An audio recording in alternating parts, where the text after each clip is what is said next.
রহমতুল্লাহি ওয়া বারাকাতুহু। আল্লাহ তাআলার দয়া, শান্তি এবং রহমত আপনাদের সবার উপরে বর্ষিত হোক। আমি ডক্টর মোহাম্মদ নায়েক, আজকের এই অনুষ্ঠানের কোঅর্ডিনেটর। এই অনুষ্ঠানটি সরাসরি সম্প্রচার করা হয়েছে পিস টিভিতে, আর ইনশাল্লাহ পরবর্তীতে দেখানো হবে অন্যান্য চ্যানেলে।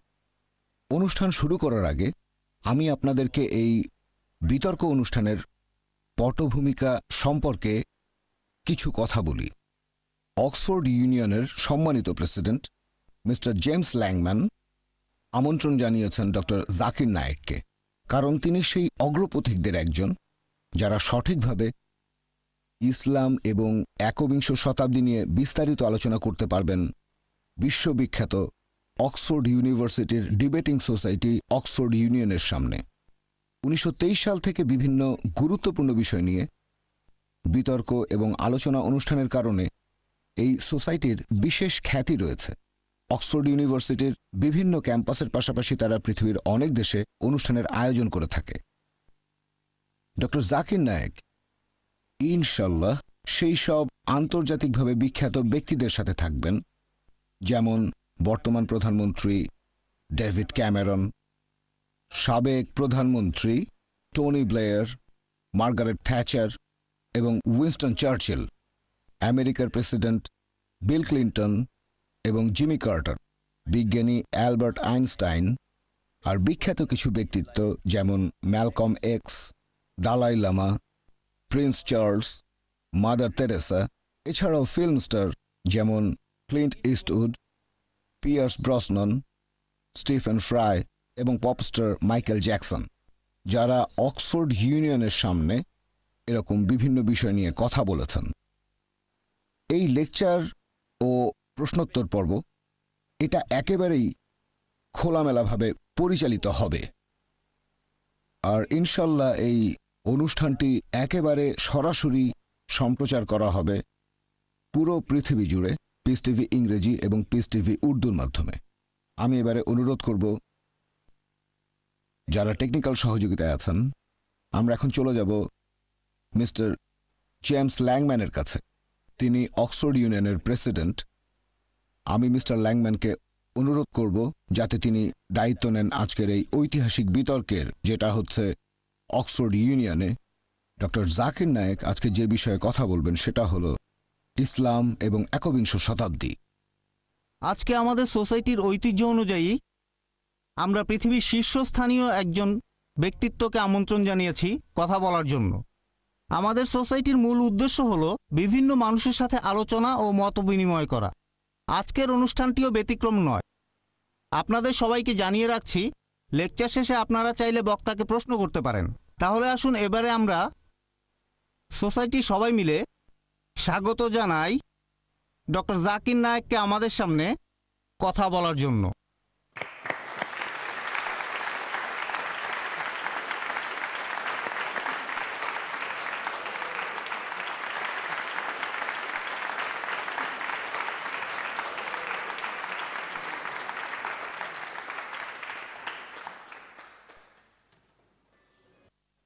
আলহামদুলিল্লাহ ওয়াসসালাতু ওয়াসসালাম আলা রাসূলিল্লাহ ওয়া আলা আলিহি ওয়া সাহবিহি আজমাইন, আম্মা বাদ। আউযু বিল্লাহি মিনাশ শাইতানির রাজীম। বিসমিল্লাহির রহমানির রহিম। ইয়া আইয়ুহান নাসু ইন্না খালাকনাকুম মিন যাকারিন ওয়া উনসা ওয়া জাআলনাকুম শুউবান ওয়া ক্বাবাইলা লিতাআরাফু ইন্না আক্রামাকুম ইনদাল্লাহি আতকাকুম ইন্নাল্লাহা আলিমুন খাবীর। রব্বি ইশরাহ লি সাদরি ওয়া ইয়াসসির লি আমরি ওয়াহলুল উকদাতাম মিন লিসানি ইয়াফকাহু কাওলি। শ্রদ্ধেয় অক্সফোর্ড ইউনিয়নের প্রেসিডেন্ট মিস্টার জেমস ল্যাংম্যান, সম্মানিত অক্সফোর্ড ইউনিয়নের সদস্যগণ, শ্রদ্ধেয় গুরুজনেরা এবং আমার প্রিয় ভাই বোনেরা, আপনাদের সবাইকে স্বাগত জানাই ইসলামিক সম্ভাষণে। আসসালামু আলাইকুম ওয়া রাহমাতুল্লাহি ওয়া বারাকাতুহু। সর্বশক্তিমান আল্লাহ সুবহানাহু ওয়া তাআলার দয়া, শান্তি ও রহমত আপনাদের সবার উপরে বর্ষিত হোক। এটা আমার জন্য খুবই সম্মান আর আনন্দের যে আজকে কথা বলছি ঐতিহাসিক অক্সফোর্ড ইউনিয়নের সামনে। আর আমি অক্সফোর্ড ইউনিয়নকে ধন্যবাদ জানাচ্ছি, বিশেষ করে এর প্রেসিডেন্ট মিস্টার জেমস ল্যাংম্যানকে এই অনুষ্ঠানের আয়োজনের জন্য। আজকে আমার আলোচনার বিষয় হচ্ছে ইসলাম এবং একবিংশ শতাব্দী। ইসলাম এর মূল আরবি শব্দ সালাম, যার মানে শান্তি। এর আরও একটা মূল আরবি হচ্ছে সিলম, যার মানে আল্লাহর কাছে নিজের ইচ্ছাকে সমর্পণ করা। এক কথা, ইসলাম মানে আল্লাহর কাছে আত্মসমর্পণ করার মাধ্যমে শান্তি অর্জন করা। আর যে ব্যক্তি আল্লাহর কাছে নিজের ইচ্ছাকে সমর্পণ করে তাকে তখন বলা হয় মুসলিম। অনেক মানুষেরই ভুল ধারণা আছে যে ইসলাম একটা নতুন ধর্ম, যেটা এই পৃথিবীতে এসেছে 1400 বছর আগে, আর নবী মুহাম্মদ সাল্লাল্লাহু আলাইহি সাল্লাম হলেন এই ধর্মের প্রতিষ্ঠাতা। সত্যি বলতে ইসলাম এই পৃথিবীতে রয়েছে স্মরণাতীত কাল থেকে, যখন থেকে মানুষ এই পৃথিবীতে পা রেখেছে। আর নবী মুহাম্মদ সাল্লাল্লাহু আলাইহি সাল্লাম তিনি এই ধর্মের প্রতিষ্ঠাতা নন, বরং তিনি হলেন আল্লাহ সুবহানাহু ওয়া তাআলার সর্বশেষ ও চূড়ান্ত রাসূল। ইসলাম ধর্মের ভিত্তি হচ্ছে পবিত্র কোরআনের বিভিন্ন শিক্ষা, যেটা এই পৃথিবীতে এসেছে 1400 বছর আগে। এটা কি সম্ভব যে বর্তমানে সামগ্রিকভাবে পুরো মানবজাতি এই একবিংশ শতাব্দীতে দিক নির্দেশনা পেতে পারে যে কিভাবে জীবনযাপন করব, এমন এক বই যেটা 1400 বছরের পুরনো? আর এখানে এই প্রশ্নের উত্তরটা অবশ্যই না হতো যদি বইটা লিখত কোনো মানুষ। তবে এই পবিত্র কোরআন হচ্ছে আল্লাহ সুবহানাহু ওয়া তাআলার সর্বশেষ ও চূড়ান্ত আসমানি কিতাব, যেটা নাজিল হয়েছিল সর্বশেষ ও চূড়ান্ত নবী মুহাম্মদ সাল্লাল্লাহু আলাইহি সাল্লামের উপরে। পবিত্র কোরআন হচ্ছে মানবতার প্রকাশ্য ঘোষণা। এটা হচ্ছে দয়া ও জ্ঞানের এক ঝর্ণা, বিপদগামীদের দিক নির্দেশনা, অসতর্কদের সতর্কবাণী, দ্বিধাগ্রস্তদের জন্য নিশ্চয়তা, নির্ভীকদের জন্য সান্ত্বনার বাণী, আর হতাশাগ্রস্তদের জন্য আশার আলো।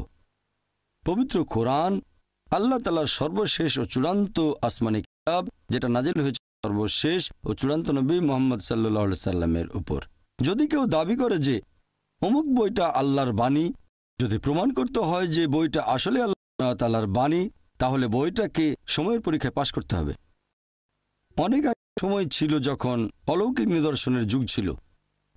পবিত্র কোরআন হচ্ছে সবচেয়ে সেরা নিদর্শন। পরবর্তীতে আসলো সাহিত্য আর কবিতার যুগ, আর মুসলিমদের পাশাপাশি অমুসলিম আরব বিশেষজ্ঞগণও স্বীকার করেছেন যে পবিত্র কোরআন হচ্ছে আরবি ভাষায় পৃথিবীর বুকে সবচেয়ে সেরা সাহিত্যকর্ম। তবে বর্তমানে কোনো ধর্মগ্রন্থ যদি অনেক কাব্য করে বলে যে পৃথিবী সমতল, কোনো আধুনিক মানুষ কি সেটা বিশ্বাস করবে? অবশ্যই এখানে উত্তর হবে না। কারণটা হচ্ছে এখন সেই সাহিত্য আর কবিতার যুগ নেই। বর্তমানে আমরা রয়েছি বিজ্ঞান আর প্রযুক্তির যুগে। তাহলে আসুন দেখি এই পবিত্র কোরআন আধুনিক বিজ্ঞানের সাথে সামঞ্জস্যপূর্ণ নাকি বেমানান। নোবেল পুরস্কার বিজয়ী বিখ্যাত পদার্থ বিজ্ঞানী অ্যালবার্ট আইনস্টাইন বলেছেন, আর আমি শুনেছি তিনিও এই অক্সফোর্ড ইউনিয়নের সামনে কথা বলেছিলেন, তিনি বলেছেন যে ধর্ম ছাড়া বিজ্ঞান হচ্ছে খোঁড়া, আর বিজ্ঞান ছাড়া ধর্ম হচ্ছে অন্ধ। আপনাদের মনে করিয়ে দেই, পবিত্র কোরআন বিজ্ঞান মানে সায়েন্সের বই না, SCIENCE, এটা হচ্ছে সাইনের বই। SIGNS এটা হলো আয়াতের বই, ছন্দে-আবদ্ধ কথামালার বই। আর পবিত্র কোরআনে রয়েছে 6000-এরও বেশি সাইন, 6000 আয়াত, আর তার মধ্যে 1000-এর বেশি আয়াত বলছে বিজ্ঞান নিয়ে কথা। আমার আজকের লেকচারে আমি শুধুমাত্র বিজ্ঞানে প্রতিষ্ঠিত সত্যগুলো নিয়ে কথা বলবো। আমি বিজ্ঞানের বিভিন্ন অনুমান বা থিওরি নিয়ে কথা বলবো না, কারণ আমরা জানি যে এই থিওরি বা অনুমান অনেক সময় উল্টো পথে হাঁটা শুরু করে।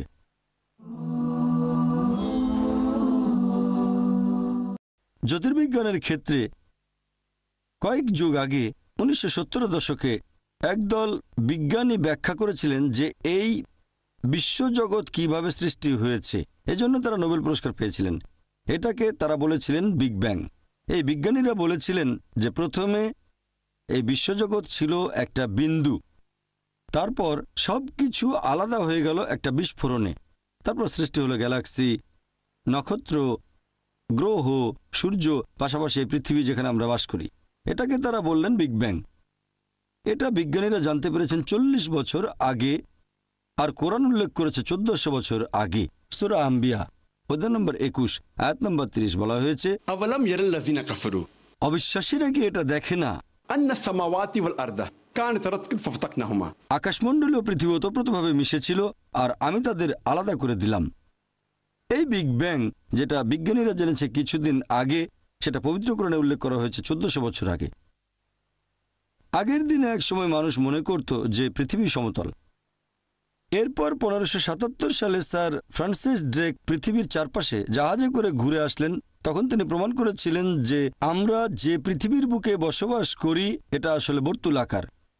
কোরআন এটা বলেছে 1400 বছর আগে, সূরা নাজিয়াত অধ্যায় নম্বর 79 আয়াত নম্বর 30।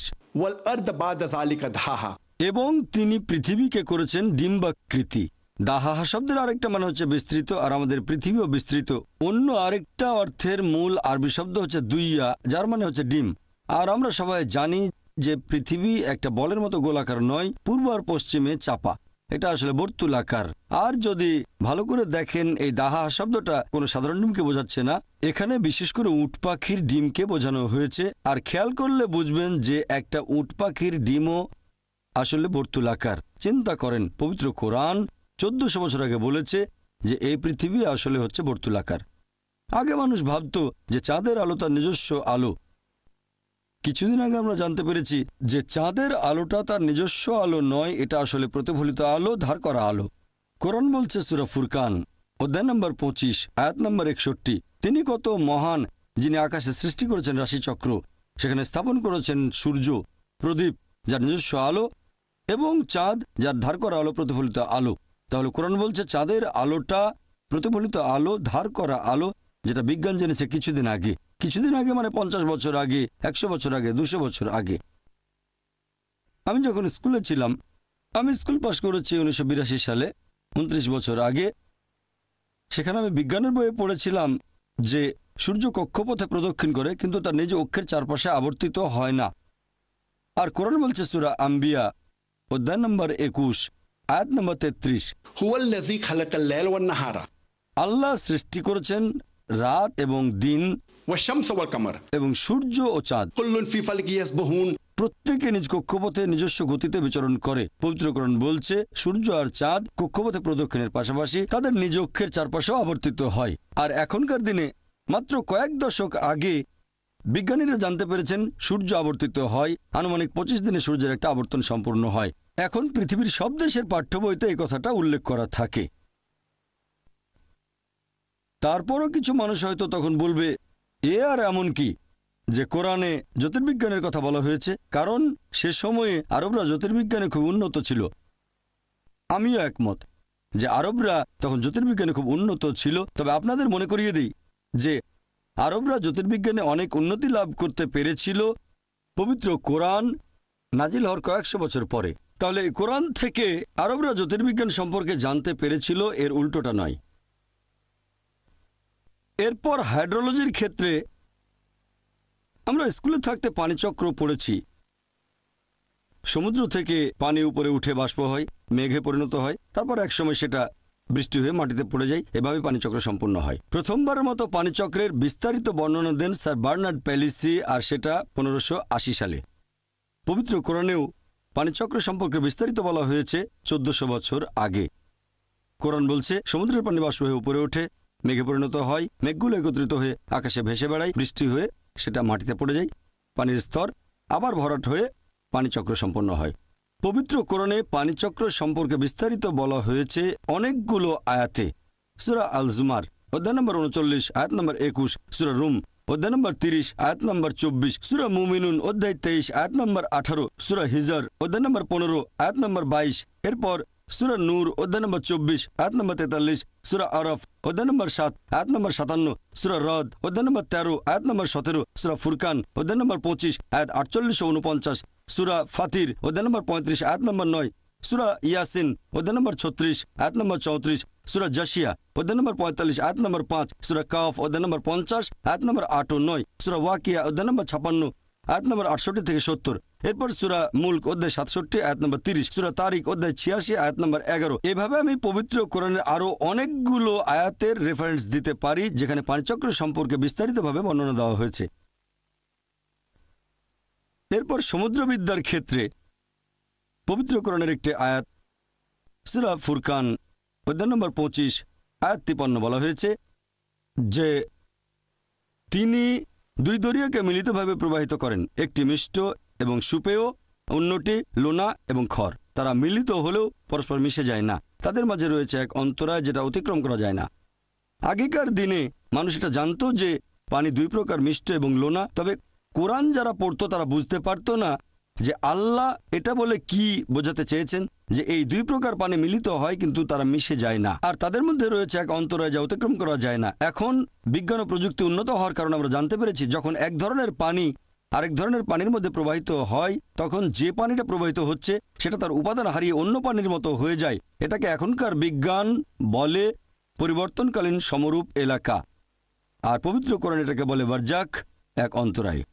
আর এটা আপনারা দেখতে পাবেন কেপ পয়েন্ট, দক্ষিণ আফ্রিকার একেবারে দক্ষিণাঞ্চলে। সেখানে আপনারা এই দুই ধরনের পানির মধ্যেকার পার্থক্যটা চোখে দেখেও বুঝতে পারবেন। আর প্রফেসর হে, একজন বিখ্যাত সমুদ্র বিজ্ঞানী, তিনি বলেছেন যে মানুষ এটা জানতে পেরেছে কিছুদিন আগে। এটা ব্যাখ্যা করা আসলে কঠিন যে কোরআন কিভাবে এই কথাটা বলেছে 1400 বছর আগে। এরপর জীববিদ্যার ক্ষেত্রে পবিত্র কোরআন বলছে, সূরা আম্বিয়া অধ্যায় নম্বর 21 আয়াত নম্বর 30, এবং প্রাণবান সমস্ত কিছু সৃষ্টি করলাম পানি থেকে, এরপরেও কি তারা বিশ্বাস করবে না? চিন্তা করেন আরবের সেই শুষ্ক মরুভূমিতে কোরআন বলছে প্রাণবান সবকিছু সৃষ্টি হয়েছে পানি থেকে। এই কথাটা কে বিশ্বাস করত? বর্তমানে বিজ্ঞান আর প্রযুক্তি উন্নত হয়, আমরা জানতে পেরেছি যে প্রত্যেকটা জীবের শরীরের মধ্যে কোষ থাকে, আর কোষের একটা মূল উপাদান হচ্ছে সাইটোপ্লাজম, যার শতকরা 80 পানি।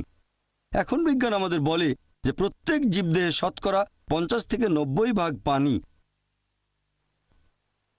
উদ্ভিদবিদ্যার ক্ষেত্রে আগেকার দিনে আমরা জানতাম না যে গাছপালার মধ্যে পুরুষ এবং স্ত্রীলিঙ্গ থাকে।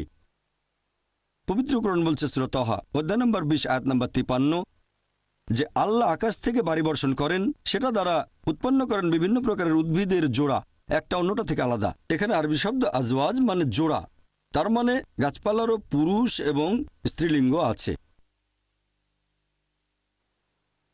তারপর প্রাণীবিদ্যার ক্ষেত্রে পবিত্র কোরআন বলছে সূরা আনাম অধ্যায় নম্বর 6 আয়াত নম্বর 38 যে আল্লাহ সুবহানাহু ওয়া তাআলা সকল প্রাণীকে যারা পৃথিবীতে বিচরণ করে এবং সকল পাখিকে যারা আকাশে ওড়ে সবাইকে তিনি করেছেন মানুষের মতো সম্প্রদায়ভুক্ত।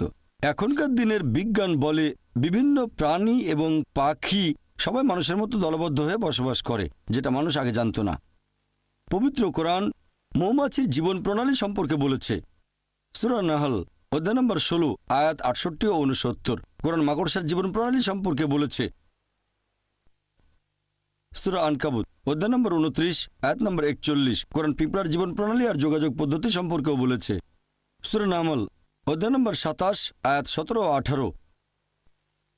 এরপর মেডিসিনের ক্ষেত্রে পবিত্র কোরআন বলছে সূরা নাহল অধ্যায় নম্বর 16 আয়াত 68 ও 69 যে মৌমাছির উদর হতে আমি তোমাদের দেই বিবিধ বর্ণের পানীয় যাতে মানুষের জন্য রয়েছে আরোগ্য। আর কিছুদিন আগে আমরা জানতে পেরেছি যে আমরা যে মধু পাই সেটা মৌমাছির পেটের ভেতর প্রক্রিয়া হয়। এখনকার দিনের বিজ্ঞান বলে যে মধুতে মাঝারি মাত্রার অ্যান্টিসেপটিক গুণাবলী আছে আর সেটা মানুষের ক্ষেত্রে ঔষধের মতো কাজ করে। তারপর শরীরবৃদ্ধার ক্ষেত্রে কোরআন বলছে রক্ত সংবহন এবং দুধ উৎপাদনের কথা বর্ণনা করেছে সূরা নাহল অধ্যায় নম্বর 16 আয়াত নম্বর 66। কোরআন অবতীর্ণ হওয়ার 600 বছর পরে ইবনে নাফিস তিনি জীবদেহে রক্ত সংবহন এবং দুধ উৎপাদনের ব্যাপারটা পৃথিবীর সামনে তুলে ধরেন।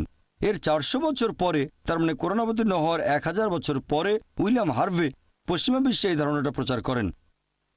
আমরা উইলিয়াম হার্ভের নাম জানি, কিন্তু খুব কম লোকই ইবনে নাফিসের নামটা জানে। তিনি উইলিয়াম হার্ভের 400 বছর আগেই রক্ত সংবহন আর দুধ উৎপাদন সম্পর্কে বর্ণনা করেছেন। তারপর ভ্রূণবিদ্যার ক্ষেত্রে পবিত্র কোরআন মানব ভ্রূণের বিভিন্ন পর্যায় বা স্তরের কথা একেবারে বিস্তারিতভাবে বর্ণনা করেছে সূরা মুমিনুনে অধ্যায় নম্বর 23 আয়াত 12 থেকে 14। বলা হয়েছে প্রথমে ছিল নুতফা, তারপর সেটা হলো আলাকা, তারপর মুদগা, এরপর ইজামা। মানুষ হলো তুচ্ছ শুক্রাণু হতে পরিণত এক অনন্য সৃষ্টি। তারপর সেটা হয় আলাকা, জোঁকের মতো দেখতে একটা বস্তু, এরপর সেটা হয় চিবানো মাংসের মতো, তারপর হাড়গোড় হয়, সেই হাড়গোড় ঢেকে দেয় মাংস দিয়ে। 1980-র দশকে প্রথম দিকে এই আয়াতগুলো দেখানো হয়েছিল ডক্টর কিথ মুরকে, যিনি সে সময় ছিলেন শরীরবিদ্যা ও ভ্রূণবিদ্যার উপরে সবচেয়ে সেরা একজন বিশেষজ্ঞ। তিনি তখন ইউনিভার্সিটি অব টরন্টোতে এই ডিপার্টমেন্টের বিভাগীয় প্রধান ছিলেন। তিনি বলেছিলেন যে পবিত্র কোরআনের বর্ণনাটা বর্তমানের এই আধুনিক ভ্রূণবিদ্যার চেয়ে অনেক বেশি বিস্তারিত। এখানে স্তরগুলোর বর্ণনা আরও বিস্তারিত। আর বলেছিলেন এটা কখনোই সম্ভব না যে একজন মানুষ এই কথাগুলো কোরআনে বলে যেতে পারে। এই কোরআন অবশ্যই আল্লাহ সুবহানাহু ওয়া তাআলার বাণী, আর নবী মুহাম্মদ সাল্লাল্লাহু আলাইহি সাল্লামকে আল্লাহর রাসূল বলে মেনে নিতে আমার কোনো আপত্তি নেই। সময় সীমিত, তাই বিজ্ঞান সম্পর্কে খুব বেশি বলতে পারছি না। আমি আর একটা উদাহরণ দেব যেটা আছে পবিত্র কোরআনে। আল্লাহ বলেছেন সূরা কিয়ামা অধ্যায় নম্বর ৭৫ আয়াত ৩ ও ৪, যখন অবিশ্বাসীরা বলে যে আল্লাহ তাআলা কিভাবে আমাদের শরীরের অস্থিগুলো একত্র করতে পারবেন, যখন মারা যাব, কবর দেওয়া হলে হাড়গোড় সব আলাদা হয়ে যাবে, শেষ বিচারের দিনে আল্লাহ তাআলা কিভাবে আমাদের শরীরের হাড়গোড় আবার একত্র করবেন। আল্লাহ পবিত্র কোরআনে এর উত্তর দিয়েছেন, তাদের বলো আল্লাহ যে শুধু অস্থিগুলো একত্র করবেন তা নয়, তিনি একেবারে সঠিকভাবে একত্র করবেন তোমাদের আঙ্গুলের অগ্রভাগকে। এই কথা দিয়ে কোরআন কি বোঝাচ্ছে? আল্লাহ যে শুধু অস্থি একত্র করবেন তা নয়, তিনি একেবারে সঠিকভাবে একত্র করবেন তোমাদের আঙ্গুলের অগ্রভাগকে। 1880 সালে স্যার ফ্রান্সিস গোল্ড আঙ্গুলের ছাপের নিয়ম আবিষ্কার করেন। তিনি বলেছিলেন যে একজন মানুষের হাতের ছাপের সাথে আরেকজনের ছাপ কখনোই মিলবে না। বর্তমানে এই আঙ্গুলের ছাপের পদ্ধতি ব্যবহার করছে পুলিশ অপরাধীকে শনাক্ত করতে, ব্যবহার করছে সিআইএ, এফবিআই, পৃথিবীর বিভিন্ন দেশের পুলিশ। এটা পবিত্র কোরআন বলেছে 1400 বছর আগে। ফ্রান্সিস বেকন খুবই বিখ্যাত একজন দার্শনিক। তিনি বলেছেন বিজ্ঞান সম্পর্কে সামান্য জ্ঞান একজন মানুষকে করে তোলে নাস্তিক, তবে বিজ্ঞান সম্পর্কে বেশি জানলে মানুষ এক সর্বশক্তিমান ঈশ্বরকে বিশ্বাস করবে। সেজন্য বর্তমানের বিজ্ঞানীরা ঈশ্বরের ধারণাকে বাতিল করছে না, ঈশ্বরের প্রতিমূর্তিকে বাতিল করছেন। লা ইলাহা ইল্লাল্লাহ, আল্লাহ ব্যতীত কোনো উপাস্য নেই।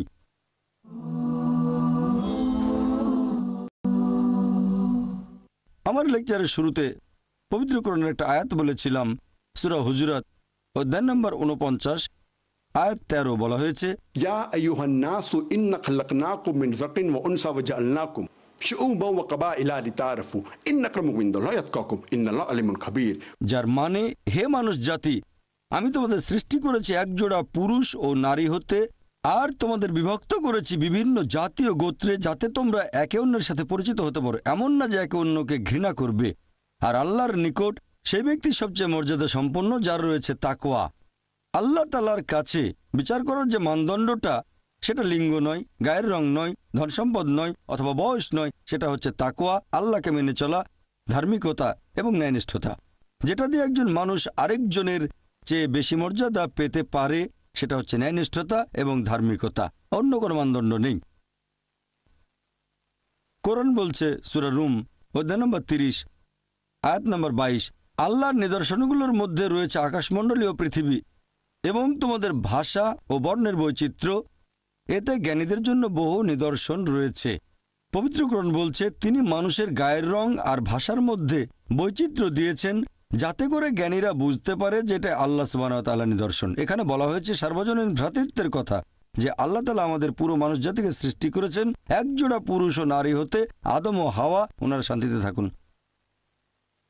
আল্লাহ সুবহানাহু ওয়া তাআলা বলেছেন সূরা ইসরা অধ্যায় নম্বর 17 আয়াত নম্বর 70, ওয়ালাকাদ কাররামনা বনি আদম, আমি আদম সন্তানকে মর্যাদা দান করেছি। আল্লাহ তাআলা পবিত্র কোরআনে বলেছেন যে আদম সন্তানদের সবাই, হোক তারা কালো বা সাদা, পুরুষ বা নারী, তারা জন্মাক ভারতে বা আমেরিকায় বা যুক্তরাজ্যে, তারা এই পৃথিবীর যে কোনো জায়গাতে থাকুক, আল্লাহ তাআলা আদম সন্তানদের সবাইকে মর্যাদা দান করেছেন, পুরো মানব জাতিকে।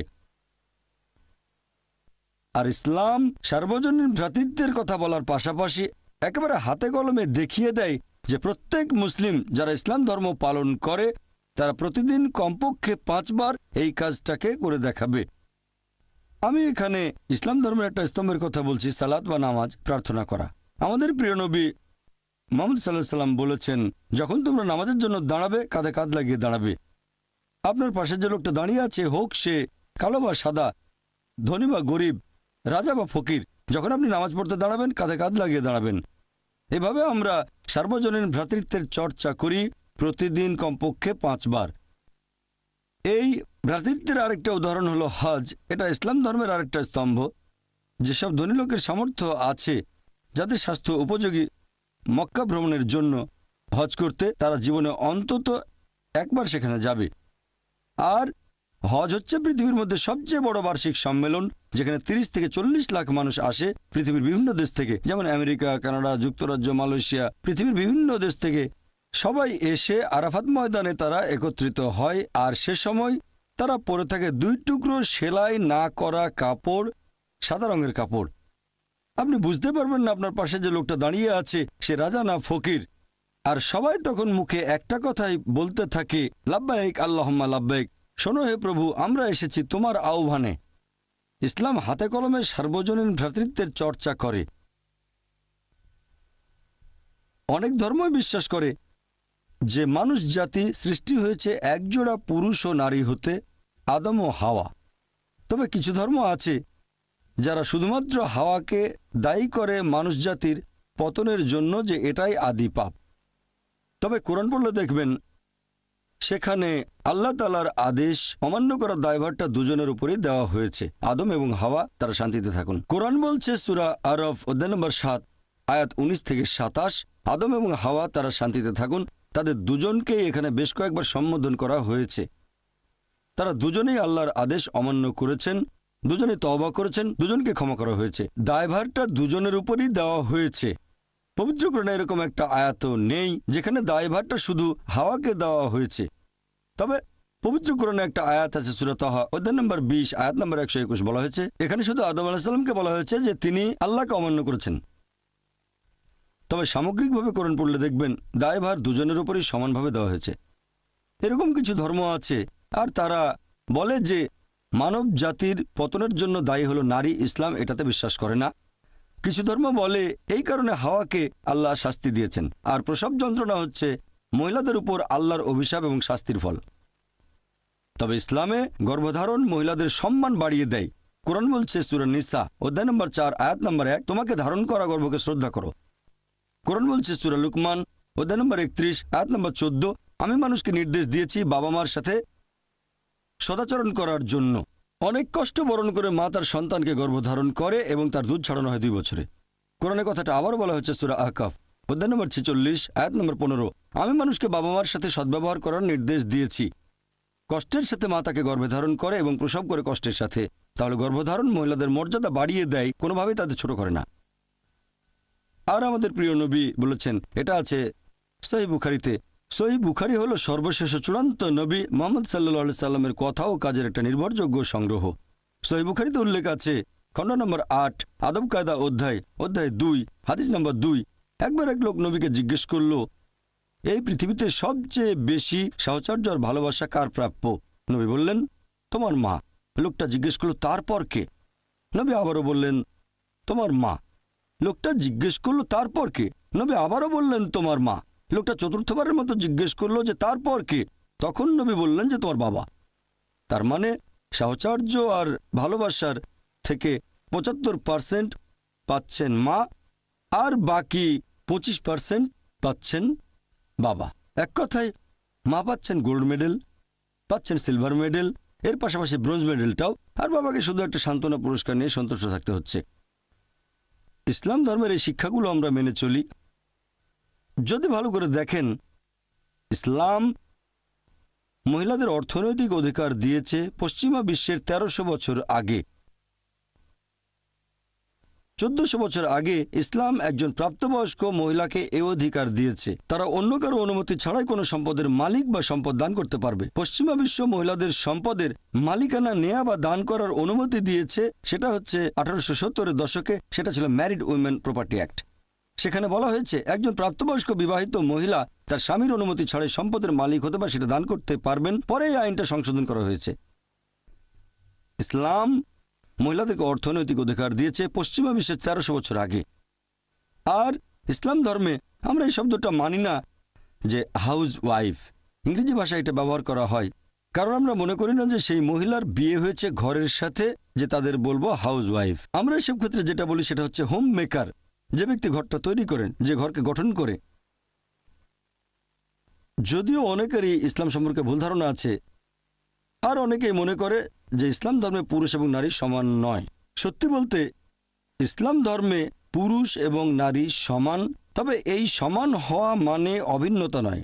তারা সমান তবে একই রকম নয়। আছে তাদের শারীরিক গঠনে পার্থক্য, মানসিক গঠনে পার্থক্য, প্রাকৃতিক গঠনে পার্থক্য, তাদের ভূমিকাও আলাদা।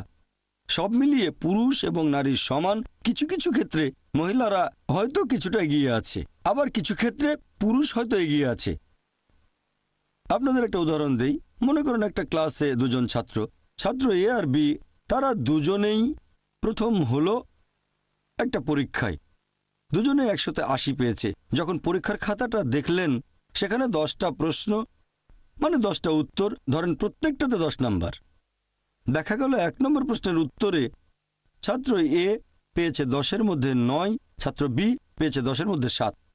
এরপর 2 নম্বর প্রশ্নের উত্তরে ছাত্র বি পেয়েছে 10-এ 9, আর ছাত্র এ সে পেয়েছে 10-এর মধ্যে 7। আর বাকি 8টা প্রশ্নের উত্তরে দুজনেই পেয়েছে 10-এর মধ্যে 8। যদি যোগ করেন দুজনেই পেয়েছে 100-80, তার মানে সমান। তবে 1 নম্বর প্রশ্নের উত্তরে ছাত্র এ কিছুটা এগিয়ে আছে, আর 2 নম্বর প্রশ্নের উত্তরে ছাত্র বি কিছুটা এগিয়ে আছে। বাকি প্রশ্নগুলোতে তারা দুজনেই সমান হয়েছে, আর সামগ্রিকভাবে তারা সমান। একইভাবে ইসলাম ধর্মে পুরুষ এবং নারী সমান। কিছু কিছু ক্ষেত্রে পুরুষরা কিছুটা এগিয়ে আছে, আর কিছু কিছু ক্ষেত্রে মহিলারা কিছুটা এগিয়ে আছে। যেমন ধরেন, যদি একজন চোর, একজন ডাকাত আমার ঘরে ঢোকে, তখন আমি বলবো না যে আমি নারী স্বাধীনতায় বিশ্বাস করি। এটা বললে আমার স্ত্রী বা মেয়েকে লড়াই করতে পাঠিয়ে দেব না। যেহেতু আল্লাহ আমাকে শারীরিক শক্তি দিয়েছেন, তাই লড়াই করার দায়িত্ব আমার। পবিত্র কোরআন বলছে সূরা নিসা অধ্যায় 4 আয়াত নম্বর 34 যে আল্লাহ পুরুষকে বেশি শক্তি দিয়েছেন, মহিলাদের নিরাপত্তা দায়িত্ব তার। তাহলে শক্তিতে পুরুষ কিছুটা এগিয়ে আছে। আমি আগে আরেকটা উদাহরণ দিয়েছিলাম, যখন সন্তানদের সাহচর্য আর ভালোবাসার কথা আসবে বাবা মার প্রতি, মহিলারা এখানে পুরুষদের চেয়ে 3 গুণ বেশি সাহচর্য পাওয়ার দাবি রাখে। মা 3 গুণ বেশি ভালোবাসা আর সাহচর্য পাবে বাবার চেয়ে। তাহলে এখানে মহিলারা কিছুটা এগিয়ে আছে। তাই কথাটা হচ্ছে ইসলামে পুরুষ এবং নারী সমান। কিছু কিছু ক্ষেত্রে মহিলারা পুরুষদের চেয়ে এগিয়ে, আর কিছু ক্ষেত্রে পুরুষরা এগিয়ে আছে। মূল যে ভিত্তি সেটা হচ্ছে কেবলমাত্র একজন সৃষ্টিকর্তা ও পালনকর্তাকে বিশ্বাস করা। আর এই স্রষ্টা আর পালনকর্তা আল্লাহ সুবহানাহু ওয়া তাআলা, তিনি সব মানুষের জন্য একই রকম। যদি এটা মানেন যে আমাদের সৃষ্টিকর্তা এবং পালনকর্তা এক আল্লাহ, সবার জন্য এক শুধুমাত্র, তাহলেই সব ধর্মের মধ্যে ভ্রাতৃত্ববোধ বজায় রাখা যাবে। আর এটাই হচ্ছে পৃথিবীর সব ধর্মের মূল ভিত্তি। রিলিজিয়ন বা ধর্ম অক্সফোর্ড ডিকশনারি অনুযায়ী এর মানে কোনো অতি মানবীয় নিয়ন্ত্রণ শক্তিতে বিশ্বাস করা, ব্যক্তিগত বা অনেক ঈশ্বরে যাকে উপাসনা করতে হবে আর অনুগত থাকতে হবে। তাহলে অক্সফোর্ড ডিকশনারি অনুযায়ী ধর্ম মানে ঈশ্বরে বিশ্বাস করা। যদি ঈশ্বরকে বোঝেন তাহলে সঠিকভাবে ধর্মকেও বুঝতে পারবেন। কোরআন বলছে সূরা আলে ইমরান অধ্যায় 3 আয়াত নম্বর 64, তাআলাউ ইলা কালিমাতিন সাওয়াইন বাইনা বাইনাকুম। এসো সেই কথায় যা আমাদের ও তোমাদের মধ্যে এক। প্রথম সাদৃশ্যটা কি? আল্লাহ নাবুদা ইল্লাল্লাহ, আমরা এক আল্লাহ ব্যতীত অন্য কারো ইবাদত করি না। কোরআন বলছে অন্য ধর্মের অনুসারীদের এটা বলো, আমাদের সাদৃশ্যগুলো দেখো। যেখানে পার্থক্য আছে সেটা নিয়ে পরে আলোচনা করব। আসুন সেগুলো মেনে চলি যেগুলো কমন। আর সবগুলো প্রধান ধর্মে একটা কমন জিনিস, বিশ্বাস আর ইবাদত করা একমাত্র আল্লাহকে। কোনো ধর্মকে বুঝতে গেলে অথবা কোনো ধর্মের ঈশ্বরের ধারণাটা বুঝতে গেলে এটা সঠিক হবে না যদি আপনি সেই ধর্মের অনুসারীদের কাজকর্মগুলো দেখেন।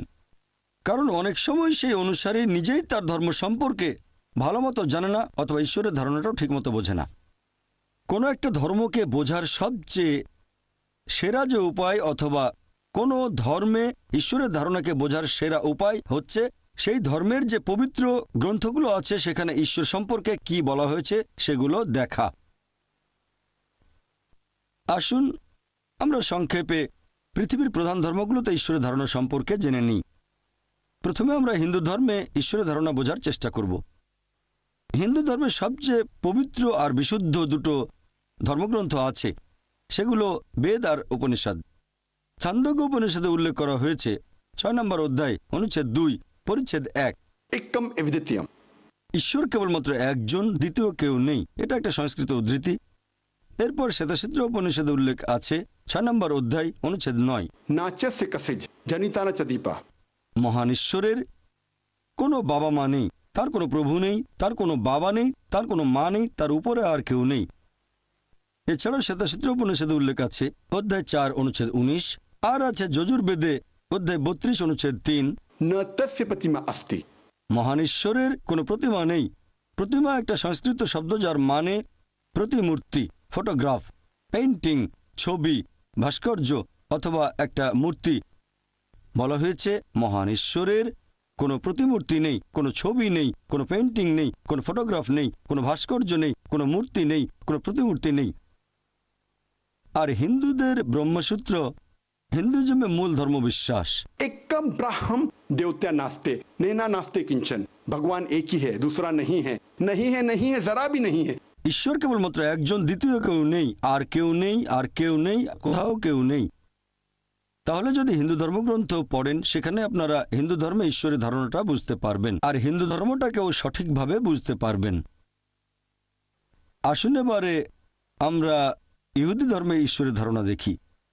ওল্ড টেস্টামেন্টে উল্লেখ করা হয়েছে বুক অব ডিউটোরনমি অধ্যায় নম্বর 6 অনুচ্ছেদ 4। মুসা আলাইহিস সালাম বলছেন, शमा इज़राइलो अदनाहिन अदनाहिकत। শোনো হে ইসরায়েলবাসী, আমাদের ঈশ্বর, আমাদের প্রভু কেবলমাত্র একজন। এরপর আছে বুক অব আইজায়া অধ্যায় নম্বর 43 অনুচ্ছেদ 11। আমি ঈশ্বর, আমি ব্যতীত আর কোনো রক্ষাকারী নেই। এরপর আছে বুক অব আইজায়া অধ্যায় নম্বর 45 অনুচ্ছেদ 5। আমি ঈশ্বর এবং আমি ব্যতীত আর কোনো উপাস্য নেই। আরও আছে বুক অব আইজায়া অধ্যায় নম্বর 46 অনুচ্ছেদ 9। আমি ঈশ্বর, আর কোথাও কেউ নেই। আমি ঈশ্বর, আমার মতো আর কেউ নেই। এরপর আরো বলা হয়েছে বুক অব এক্সোডাস অধ্যায় নম্বর 20 অনুচ্ছেদ 3 থেকে 5। এছাড়াও আছে বুক অব ডিউটোরনমি অধ্যায় নম্বর 5 অনুচ্ছেদ 7 থেকে 9। সর্বশক্তিমান ঈশ্বর বলছেন, তোমরা আমাকে ব্যতীত অন্য কোনো দেবতার উপাসনা করবে না। তোমরা আমার কোন রকম প্রতিমূর্তি তৈরি করবে না যেটার সাথে সাদৃশ্য আছে, কোন রকম মিল আছে আকাশমণ্ডলীর কিছু, নিচের পৃথিবীর কিছু বা পানিতে কিছুর সাথে। তোমরা তাদের সামনে নতজন্য হবে না, তাদের সেবা করবে না, কারণ আমি তোমাদের প্রভু খুবই ঈর্ষাপরায়ণ। তাহলে যদি ওল্ড টেস্টামেন্ট পড়েন আপনারা ইহুদি ধর্মে ঈশ্বরের ধারণাটা বুঝতে পারবেন এবং ইহুদি ধর্মটাকে সঠিকভাবে বুঝতে পারবেন। এবারে খ্রিস্টান ধর্মে ঈশ্বরের ধারণা সম্পর্কে কিছু বলার আগে আমি কয়েকটা বিষয় পরিষ্কার করতে চাই। ইসলাম হচ্ছে একমাত্র অখ্রিস্টান ধর্ম যেখানে ধর্মবিশ্বাসের অন্যতম ভিত্তি যীশুখ্রিস্টকে নবী ও রাসূল বলে মানতে হবে। সেই মুসলিম আসলে মুসলিমই না যে যীশুখ্রিস্টকে নবী ও রাসূল বলে মানে না। আমরা মানি যে তিনি আল্লাহ তাআলার অন্যতম প্রধান একজন নবী ও রাসূল ছিলেন। বিশ্বাস করি যে তিনি ছিলেন মসীহ অর্থাৎ খ্রিস্ট। বিশ্বাস করি যে তিনি অলৌকিকভাবে জন্মেছিলেন কোনো পুরুষের হস্তক্ষেপ ছাড়াই, যেটা এখনকার দিনের অনেক আধুনিক খ্রিস্টানই বিশ্বাস করে না। বিশ্বাস করি যে তিনি আল্লাহর আদেশে মৃত ব্যক্তিকে জীবন দিয়েছেন। বিশ্বাস করি যে তিনি আল্লাহর আদেশে জন্মান্ধর কুষ্ঠরোগীদের সুস্থ করে তুলেছিলেন। খ্রিস্টান আর মুসলিমরা এখানে আমরা এক। প্রশ্ন করতে পারেন তাহলে পার্থক্যটা কোথায়? আমাদের পার্থক্য হচ্ছে অনেক খ্রিস্টানই বিশ্বাস করে বা বেশিরভাগ খ্রিস্টান বিশ্বাস করে যে যীশু খ্রিস্ট বা ঈসা আলাইহিস সালাম নিজেকে ঈশ্বর বলে দাবি করেছেন। বিশ্বাস করে যে তিনি সর্বশক্তিমান ঈশ্বর। সত্যি বলতে আপনারা যদি বাইবেল পড়েন, গোটা বাইবেলে একেবারে পরিষ্কার করে বলা, গোটা বাইবেলে স্পষ্ট করে বলা এমন একটাও অনুচ্ছেদ খুঁজে পাবেন না যেখানে যীশু খ্রিস্ট বা ঈসা আলাইহিস সালাম নিজের মুখে বলেছেন যে আমি ঈশ্বর অথবা তোমরা আমার উপাসনা করো। সত্যি বলতে যদি বাইবেল পড়েন, গসপেল অফ জনে বলা হয়েছে অধ্যায় নম্বর 14 অনুচ্ছেদ 28 যীশু খ্রিস্ট নিজের মুখে বলেছেন আমার পিতা আমার চেয়ে মহান। গসপেল অফ জন অধ্যায় 10 অনুচ্ছেদ 29 আমার পিতা সবার চেয়ে মহান। গসপেল অফ ম্যাথিউ অধ্যায় নম্বর 12 অনুচ্ছেদ 28 আমি ঈশ্বরের আত্মার সাহায্যে শয়তানকে তাড়িয়ে দেই। গসপেল অফ লুক অধ্যায় 11 অনুচ্ছেদ 20 আমি ঈশ্বরের আঙ্গুলের সাহায্যে শয়তানকে তাড়িয়ে দিই। গসপেল অফ জন অধ্যায় নম্বর 5 অনুচ্ছেদ 30 আমি নিজের থেকে কিছুই করতে পারি না, আমি যেমন শুনি তেমন বিচার করি, আর আমার বিচার ন্যায্য, কারণ আমি নিজের ইচ্ছা পূরণ করি না, আমার পিতার ইচ্ছা পূরণ করি। যদি কেউ বলে নিজের ইচ্ছা নয় আল্লাহর ইচ্ছা পূরণ করি, সে একজন মুসলিম। আমি আগে বলেছিলাম যে মুসলিম মানে যে আল্লাহর কাছে নিজের ইচ্ছাকে সমর্পণ করে, আর যিশু মানে ঈসা আলাইহিস সালাম বলেছেন আমার ইচ্ছা নয় পূরণ করি সর্বশক্তিমান ঈশ্বরের ইচ্ছা। তাহলে আরবিতে বললে তিনি একজন মুসলিম। সেজন্য আমি বলেছিলাম যে যীশু খ্রিস্ট হলেন আল্লাহ সুবহানাহু ওয়া তাআলার অন্যতম প্রধান একজন নবী ও রাসূল। এরপর যিশু আরো বলেছেন গসপেল অফ জন অধ্যায় নম্বর 14 অনুচ্ছেদ 24 তিনি বলেছেন তোমরা যে কথাগুলো শুনছো সেগুলো আমার নয়, বরং এগুলো পিতার যিনি আমাকে পাঠিয়েছেন। এরপর আছে গসপেল অফ জন অধ্যায় 17 অনুচ্ছেদ 3 যীশু খ্রিস্ট নিজের মুখে বলেছেন এই হলো অনন্ত জীবন, যাতে তোমরা জানতে পারো একমাত্র ঈশ্বরকে এবং যীশু খ্রিস্টকে যাকে তিনি পাঠিয়েছেন। এছাড়া পরিষ্কার বলা হয়েছে বুক অফ অ্যাক্টস অধ্যায় নম্বর 2 অনুচ্ছেদ 22 বলা হয়েছে, হে ইসরায়েলবাসী, মন দিয়ে শোনো, নাজারেত শহরের যিশু যে ঈশ্বর মনোনীত মানুষ তোমাদের মাঝে, সে অনেক অলৌকিক কাজ করবে, ঈশ্বর তাকে দিয়ে করাবেন আর তোমরা তার সাক্ষী থাকবে। ঈশ্বর মনোনীত একজন মানুষ তোমাদের মাঝে, সে অনেক অলৌকিক কাজ করবে, সেটা ঈশ্বর তাকে দিয়ে করাবেন, তোমরা তার সাক্ষী থাকবে। একবার যীশু খ্রিস্টকে প্রশ্ন করা হয়েছিল যে কোন আদেশটা প্রথমে মেনে চলবো, তিনি ঠিক সেই কথাটাই বলেছেন যেটা এর আগে বলেছিলেন মুসা আলাইহিস সালাম। এটা হচ্ছে গসপেল অফ মার্কে অধ্যায় নম্বর 12 অনুচ্ছেদ 29। যিশু আলাইহিস সালাম বলেছেন, Shama Israel adna hayno adna khad. শোনো হে ইসরায়েলবাসী, আমাদের প্রভু আমাদের ঈশ্বর কেবলমাত্র একজন। তাহলে যদি বাইবেল পড়েন, আপনি খ্রিস্টান ধর্মের ঈশ্বরের ধারণাটা বুঝতে পারবেন, খ্রিস্টান ধর্মটাকেও সঠিকভাবে বুঝতে পারবেন। আসুন এবারে ইসলাম ধর্মে আল্লাহ ধারণা নিয়ে আলোচনা করি। আর ইসলাম ধর্মে আল্লাহ সুবহানাহু ওয়া তাআলার ধারণা সম্পর্কে সবচেয়ে সেরা যে উত্তরটা, সেটা পবিত্র কোরআনে সূরা ইখলাস। কোরআনের অধ্যায় নম্বর 112 আয়াত 1 থেকে 4 বলা হয়েছে, Kul huwa Allahu ahad.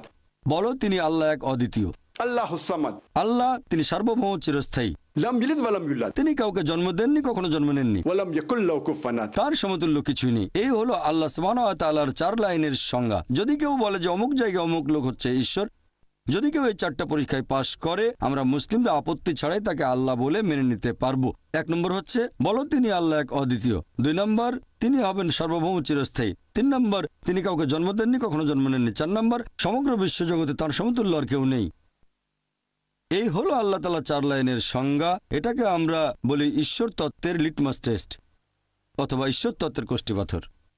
আর পবিত্র কোরআন বলছে সূরা আনাম অধ্যায় নম্বর 6 আয়াত নম্বর 108 যে আল্লাহকে ছেড়ে যাদেরকে তারা উপাসনা করে তাদের তোমরা ভুল করেও গালি দিও না, কেননা তারা সীমালঙ্ঘন করে অজ্ঞানতা বশত আল্লাহ সুবহানাহু ওয়া তাআলাকেও গালি দেবে। কোরআন মুসলিমদের নিষেধ করেছে খারাপ কথা বলবে না, গালি দেবে না, বদনাম করবে না। আল্লাহকে ছেড়ে যাদেরকে অন্য মানুষেরা উপাসনা করে, বরং কোনো কিছু না বুঝে তারা আল্লাহকে গালি দেবে। তাহলে ইসলাম ধর্মে আল্লাহর ধারণা বুঝতে গেলে আপনাকে কোরআন পড়তে হবে। দুর্ভাগ্যজনকভাবে ইসলাম ধর্ম সম্পর্কে মানুষের ভুল ধারণা সবচেয়ে বেশি। যে ধর্মটার ব্যাপারে মানুষের ভুল ধারণা সবচেয়ে বেশি সেটা হচ্ছে ইসলাম। আর ইসলাম সম্পর্কে এই ভুল ধারণা জন্মানোর অন্যতম একটা কারণ আমার মতে সেটা হচ্ছে মিডিয়া। বর্তমানে আপনারা আন্তর্জাতিক মিডিয়াতে দেখবেন ইসলামের নামে বিদ্বেষপূর্ণ মিথ্যা প্রচারণা করা হয়। আপনারা দেখবেন আন্তর্জাতিক খবরের কাগজ, আন্তর্জাতিক ম্যাগাজিন, রেডিও ব্রডকাস্ট স্টেশন, আন্তর্জাতিক স্যাটেলাইট চ্যানেল আর ইন্টারনেটে ইসলামের নামে ভুল আর মিথ্যে খবর প্রচার করা হয়। আর ইসলাম ধর্মে যে শব্দটা নিয়ে ভুল ধারণা সবচেয়ে বেশি সেটা হচ্ছে জিহাদ। এ ব্যাপারে শুধু যে মুসলিমরা ভুল জানে তা নয়, এখন মিডিয়ার কল্যাণে অমুসলিমরা এই ভুল ধারণা রপ্ত করেছে।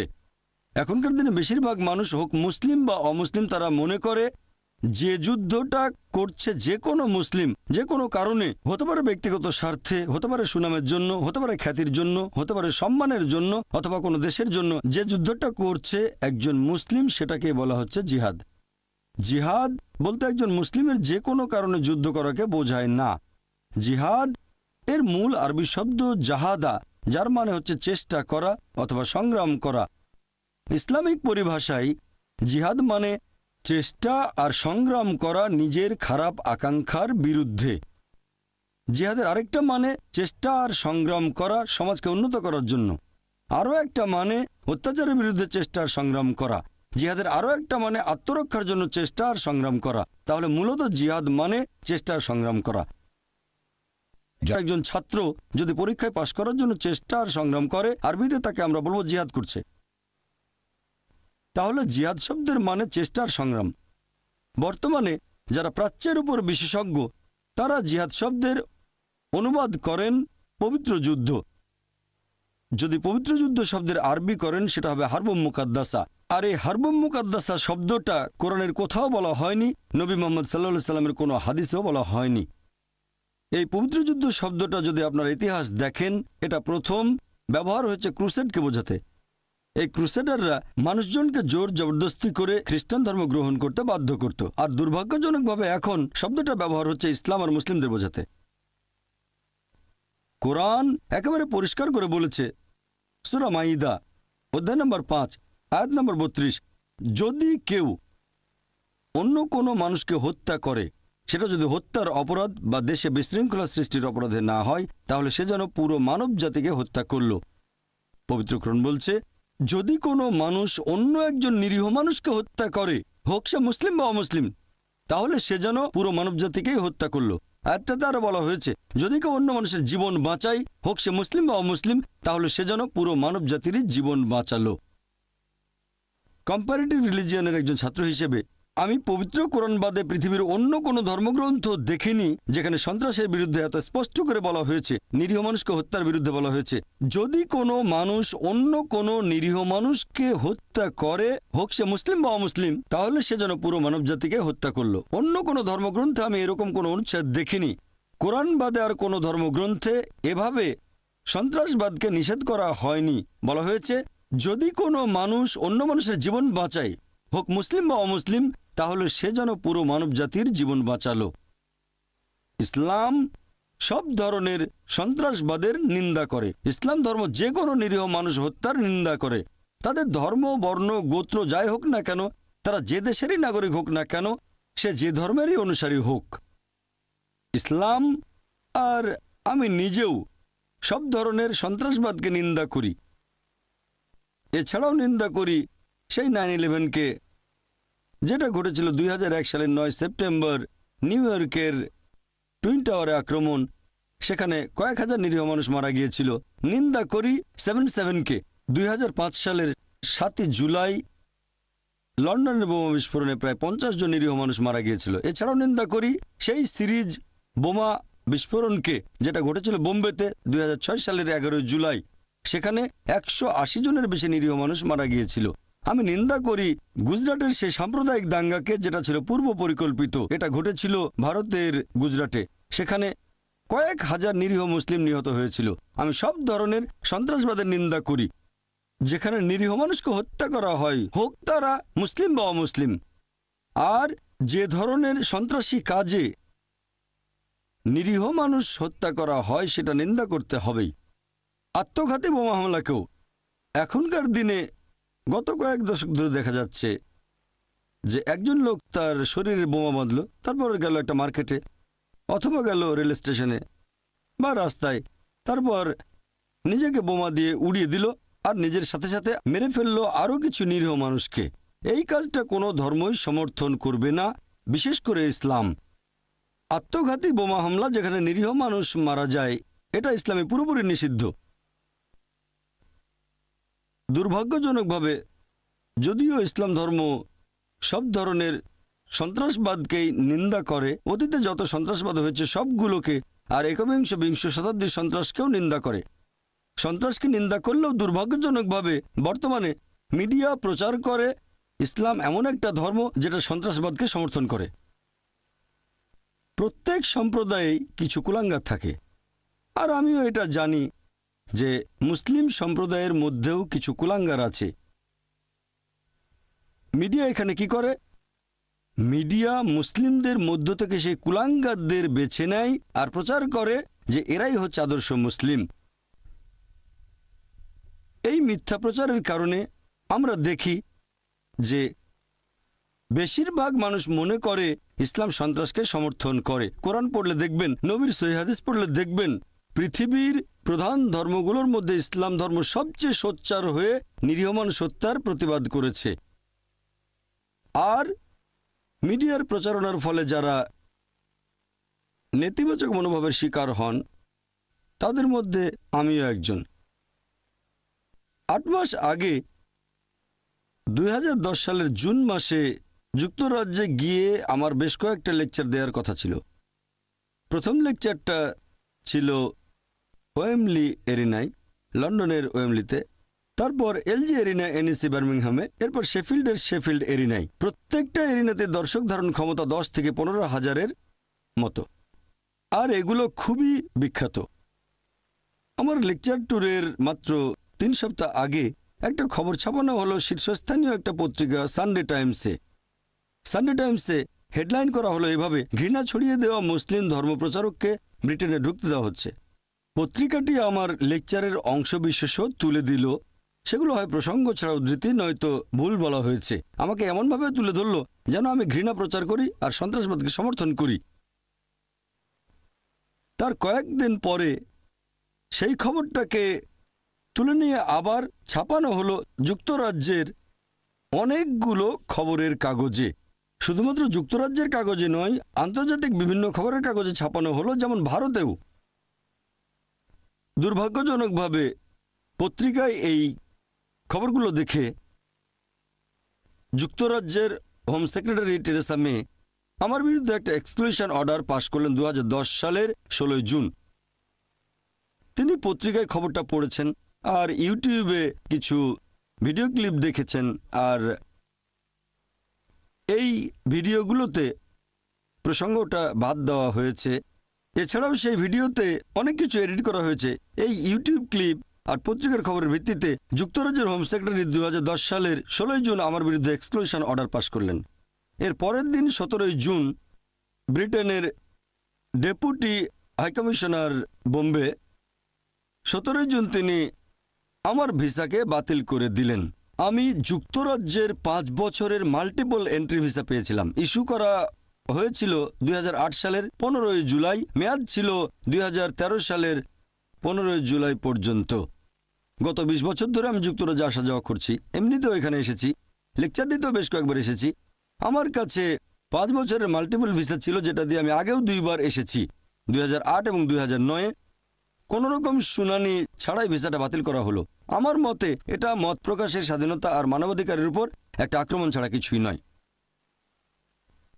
চার্লস ফার, যিনি সে সময় office for security and counter টেররিজমের ডিরেক্টর ছিলেন, তিনি এই এক্সক্লুশন অর্ডারের পক্ষে ছিলেন না। তিনি চেয়েছিলেন যেন আমি সেই মুসলিমদের কাছে পৌঁছাতে পারি যাদের কাছে তার মতে সরকার পৌঁছাতে পারছে না। তবে হোম সেক্রেটারি তার সবচেয়ে অভিজ্ঞ উপদেষ্টার কথাগুলো শুনলেন না। তিনি এক্সক্লুশন অর্ডারটা পাশ করালেন, আর এই কয়েক সপ্তাহ পরে তিনি চার্লস ফারের অধীনে একজন উপদেষ্টাকে বরখাস্ত করে দিলেন, যিনি আমাকে সমর্থন করেছিলেন। আমি ব্যক্তিগতভাবে রাজনৈতিক নিয়মকানুনের চেয়ে বিচার বিভাগের উপর বেশি ভরসা করি আমাদের দেশ ভারতে, পাশাপাশি যুক্তরাজ্যেও। আমরা জুডিশিয়াল রিভিউয়ের জন্য ব্যাপারটা নিয়ে হাইকোর্টে গেলাম। যদিও হোম সেক্রেটারি বলেছেন মানবাধিকারের ক্ষেত্রে আমি মামলা করতে পারবো না, কারণ আমি যুক্তরাজ্যের নাগরিক নই। জাস্টিস ট্যানস্টন বললেন, রিভিউ করার পরে তিনি বললেন যে আমি মামলা করতে পারি। তিনি একটা জাজমেন্ট পাশ করালেন আর বললেন যে হোম সেক্রেটারির প্রথম 3টি সিদ্ধান্ত, একটা 16 জুনে, একটা 17 জুনে আর একটা 27 জুনে, এর সবগুলোই আইন বহির্ভূত। তবে এর পরে 2010 সালের আগস্ট মাসে তারা আরও বাড়তি কিছু তথ্য দিল। তখন তিনি বললেন এটা আইনসম্মত। ব্যাপারটা ঠিক যুক্তিসঙ্গত না। বিচার বিভাগের উপর আমার আস্থা আছে। আমরা একটা আপিল ফাইল করেছি হাইকোর্টের এই রায়ের বিরুদ্ধে, আর আমি বিশ্বাস করি যে ইনশাল্লাহ খুব শিগগিরই এই এক্সক্লুশন অর্ডারটা বাতিল করা হবে কোর্ট অফ আপিলে। আশা করছি যে ভবিষ্যতে একদিন হোম সেক্রেটারি টেরেসা মের সাথে আমি সাক্ষাৎ করব সামনাসামনি, আর তাকে ইসলাম ধর্মের শান্তির বাণীগুলো শোনাবো। আমার লেকচার আর ইসলাম সম্পর্কে কোনো ভুল ধারণা থাকলে সেটাও দূর করে দেব। আমি ব্যক্তিগতভাবে চেয়েছিলাম যে সশরীরে অক্সফোর্ড ইউনিয়নে এসে এই লেকচারটা দেব, তারপর সরাসরি প্রশ্নোত্তর পর্ব, স্যাটেলাইটের মাধ্যমে না। গত মাসে আমি ফ্রান্সে গিয়েছিলাম, ফ্রান্সের প্যারিসে। সেখানে বোর্ড মিটিং করেছিলাম আমাদের ট্রাস্টের ইসলামিক রিসার্চ ফাউন্ডেশন ইন্টারন্যাশনাল, যার হেড অফিস যুক্তরাজ্যে। এছাড়াও আছে ইউনিভার্সাল ব্রডকাস্ট লিমিটেড। যেহেতু যুক্তরাজ্যে যেতে পারছি না, তাই বোর্ডের সদস্যদের আসতে বললাম প্যারিসে। আর খুবই অবাক হলাম, এমনিতে সবাই মনে করে যে ইসলামের প্রতি যুক্তরাজ্যের চেয়ে ফ্রান্সের মনোভাব বেশি কঠোর, কিন্তু যখন ভিসার জন্য আবেদন করলাম পেয়ে গেলাম মাত্র 1 ঘন্টায়। আমরা সেখানে বোর্ড মিটিং করলাম, যুক্তরাজ্যেই করতে চেয়েছিলাম, পারিনি সেই এক্সক্লুশন অর্ডারের জন্য। আমি আশা করছি কোর্ট অফ আপিল খুব শিগগিরই এটাকে বাতিল করবে। আর যদিও পৃথিবীর মানুষ ভাবতে পারে যে এই ধরনের এক্সক্লুশন অর্ডার মত প্রকাশের স্বাধীনতার উপর একটা আক্রমণ, তবে আমি ধন্যবাদ জানাবো অক্সফোর্ড ইউনিয়নকে যে একটা এক্সক্লুশন অর্ডার পাশ করা হয়েছে আমার বিরুদ্ধে, তারপরও তারা আয়োজন করেছেন এই বিতর্কের বা এই লেকচার আর প্রশ্নোত্তর পর্বের। আমি আন্তরিক ধন্যবাদ জানাচ্ছি অক্সফোর্ড ইউনিয়নকে, বিশেষ করে এর প্রেসিডেন্ট মিস্টার জেমস ল্যাংম্যানকে। এই অনুষ্ঠানের আয়োজন করে তিনি যথেষ্ট সাহসের পরিচয় দিয়েছেন। আমার কথাগুলোর সাথে অক্সফোর্ড ইউনিয়ন একমত হতে পারে, নাও পারে। আমার কথাগুলো পছন্দ করতে পারে, নাও করতে পারে। আমি প্রশংসা করছি যে তারা মত প্রকাশের স্বাধীনতাকে যথেষ্ট গুরুত্ব দেয়। শান্তি হলো মানুষের সমস্যাগুলোর একমাত্র সমাধান। এই পৃথিবীর অনেক দেশেই আর্মি আছে, মিলিটারি আছে, তাদের আছে নেভি, আছে বিমান বাহিনী। অনেক দেশের আছে ভয়াবহ সব মারণাস্ত্র, অনেকের আছে পারমাণবিক অস্ত্র। বিশ্বাস করেন, এগুলো দিয়ে মানুষের সমস্যাগুলোর সমাধান করা যাবে না। আমার মত অনুযায়ী একমাত্র সমাধান মানুষ জাতির সমস্যাগুলোর, সেটা শান্তি। পার্থক্য থাকতেই পারে, পার্থক্য থাকবে কালচারে, পার্থক্য থাকবে আমাদের ভাষায়, পার্থক্য গায়ের রঙে, পার্থক্য সমাজ ব্যবস্থায়। আমাদের মধ্যে যতই পার্থক্য থাকুক, আমাদের সবচেয়ে বড় যে মিলটা, সেটা হচ্ছে আমরা সবাই শান্তি চাই। আমার মত অনুযায়ী শান্তি হচ্ছে মানুষ জাতির সমস্যাগুলোর একমাত্র সমাধান।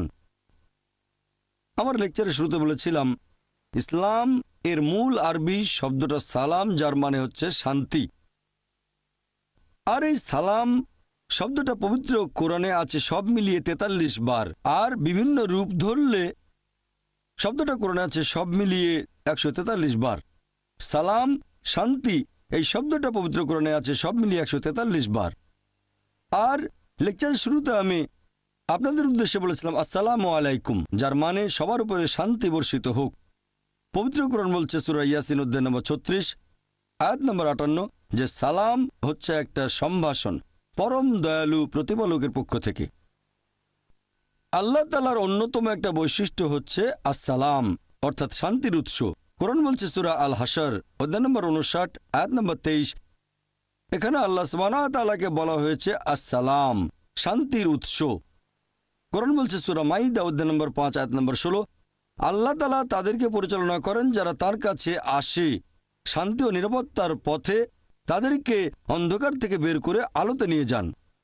আর সেই কারণেই পবিত্র কোরআনের সবগুলো অধ্যায়, কোরআনে মোট 114টা অধ্যায় আছে, 9 নম্বর বাদে সবগুলো অধ্যায় শুরু হয়েছে সুন্দর এই কথা দিয়ে, বিসমিল্লাহির রহমানির রহিম, আল্লাহ সুবহানাহু ওয়া তাআলার নামে শুরু করছি, যিনি দয়াময় পরম দয়ালু।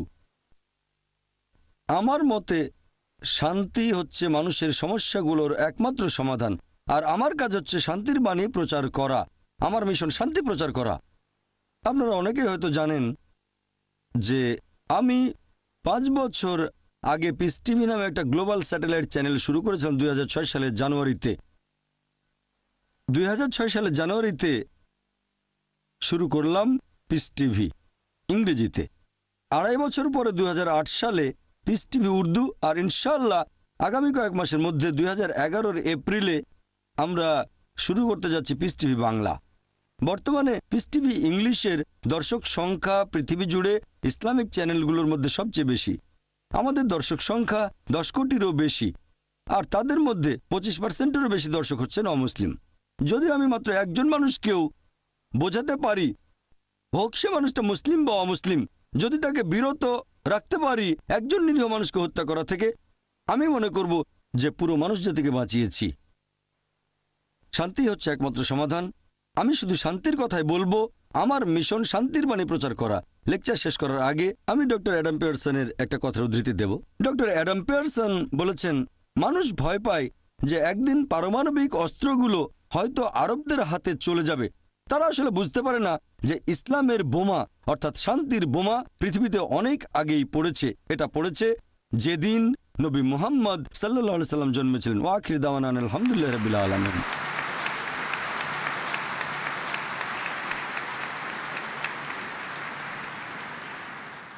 লেডিস অ্যান্ড জেন্টলম্যান, আপনারা যারা প্রশ্ন করতে চান তারা হাত তুলে আমাকে জানাবেন ডক্টর নায়েককে প্রশ্ন করার জন্য।